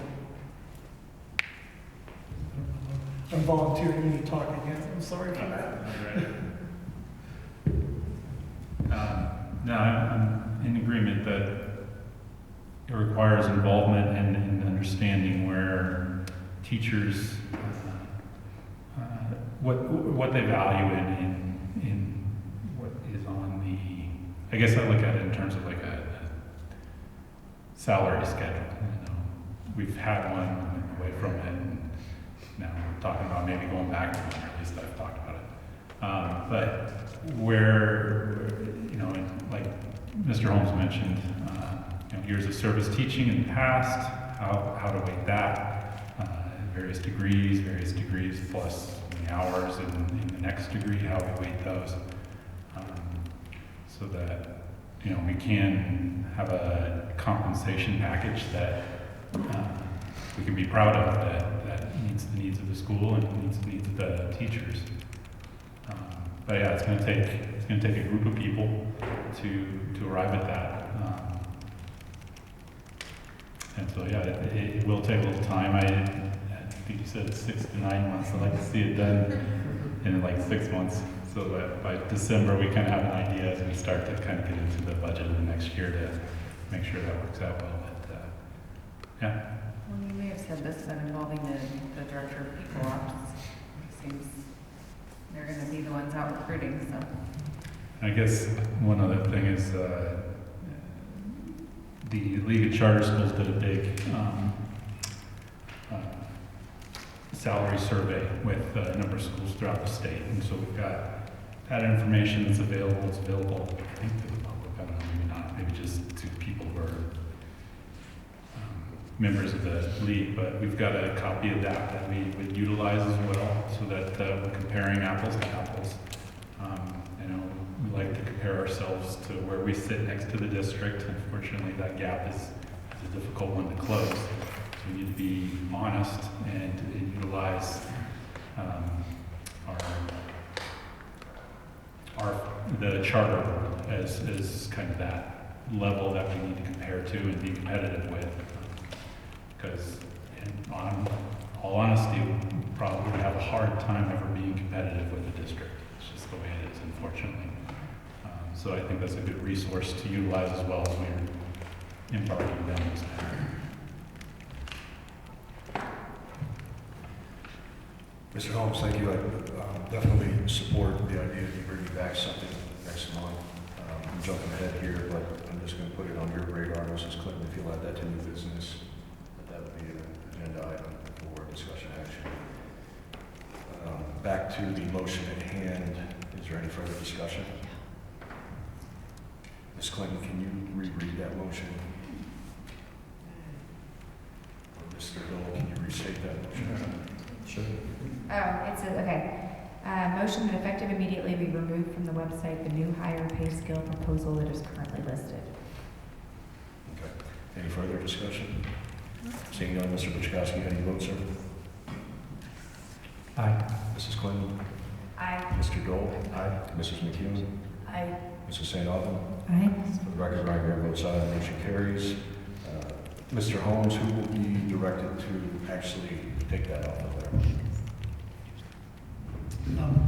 I will talk with our Ms. Ross tomorrow. Terrific. That moves us on to our 22-23 school calendar. Mr. Holmes, do you want to take the lead? I know there were some changes. Do you want to address those? The biggest change in this is just the removal of the alternate block days from the middle school and high school schedule. We would go to a traditional 7-period day for Monday through Thursday and then still have half days on Friday. But that is the biggest change on this. There were a couple of cleanups, edits and things like that. One of the other things is we removed the start times from the actual board adopted calendar and just ask people to check the website. Since we have construction that'll be going on this summer at West, and we're hoping to have construction going on here at East as well. Some of those it's been a long day. Some of the time start changes may have to be tweaked a little bit to match up with construction schedules or adjusted a little bit. So,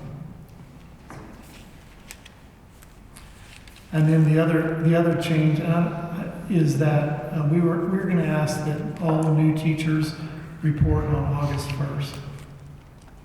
In talking with our admin team, principals, Mrs. Leon as well, we feel like there's a lot that we need to do to orient our new teachers to MA philosophy, to ensure that we're following core knowledge sequence, that we're addressing our mission vision, that we're teaching in the classical methodology that we've promised to our parents. And so we just feel like we need a little more time with them than we've done in the past. And I believe those are the major changes.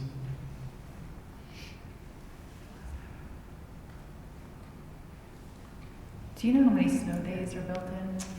There are 7.5 approximate snow days built into this calendar. It's a little different between East and West. I think one's 7.4 and one's 7.6. Thank you. I'll motion to approve the revised 2022-23 calendar.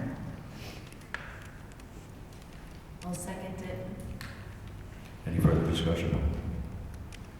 Seeing none, Mr. Buczkowski? Aye. Ms. Clinton? Aye.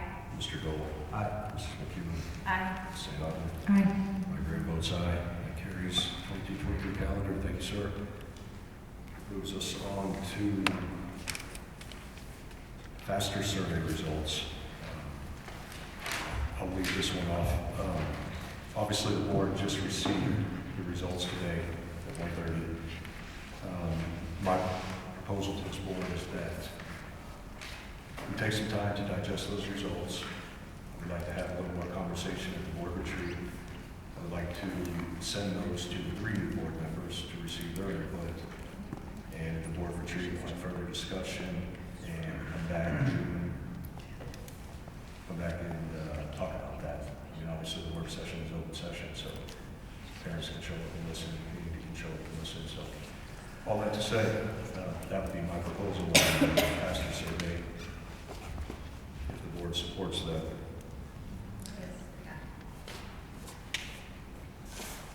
All right. Let's move to board cafe chat. And Mrs. Clinton, if you'll take the lead on that. Sure. So, Mrs. McEwen and I had the first board cafe chat last week. Yes. And there were about 8 parents that showed up, and we talked about a myriad of topics.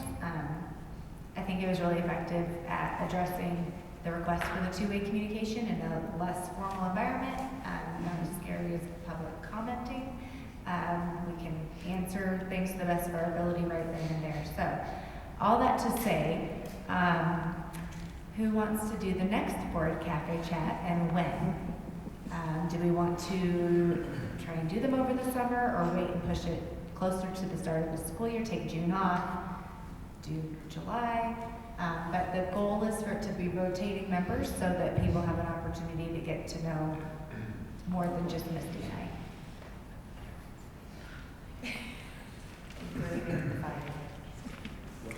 I like your idea of pushing off until probably later in the summer. June and July are very tough months for families, for all of us. But if we wanted to come back and take something on in August. Okay, so that's fine, and just, I'm looking at the new members too, so just, I'm going to put it as a future agenda item to address again and get someone to commit to. Yeah, I think giving board members a little bit of a break. The board didn't even used to meet in June or July, so now it's a standard meeting, but I think proper expectations when we need to meet in June and July. So. We do, but, you know, maybe give them a couple months off of extra duties. You good with that? All right, terrific. That moves us through our items requiring board discussion onto board comments and announcements. I would like to make one comment, a very positive comment. We had an anonymous private donation that came in to be allocated or appropriated to our paras, every para. And do you know what the number was?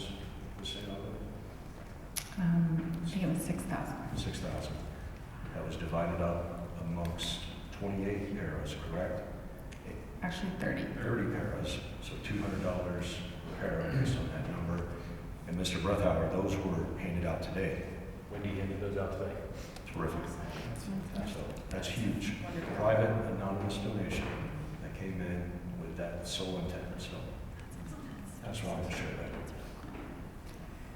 And I have one comment that I forgot to make during the SAP committee, but if anyone here is interested in serving in the SAP committee, we will be looking for new volunteers for that.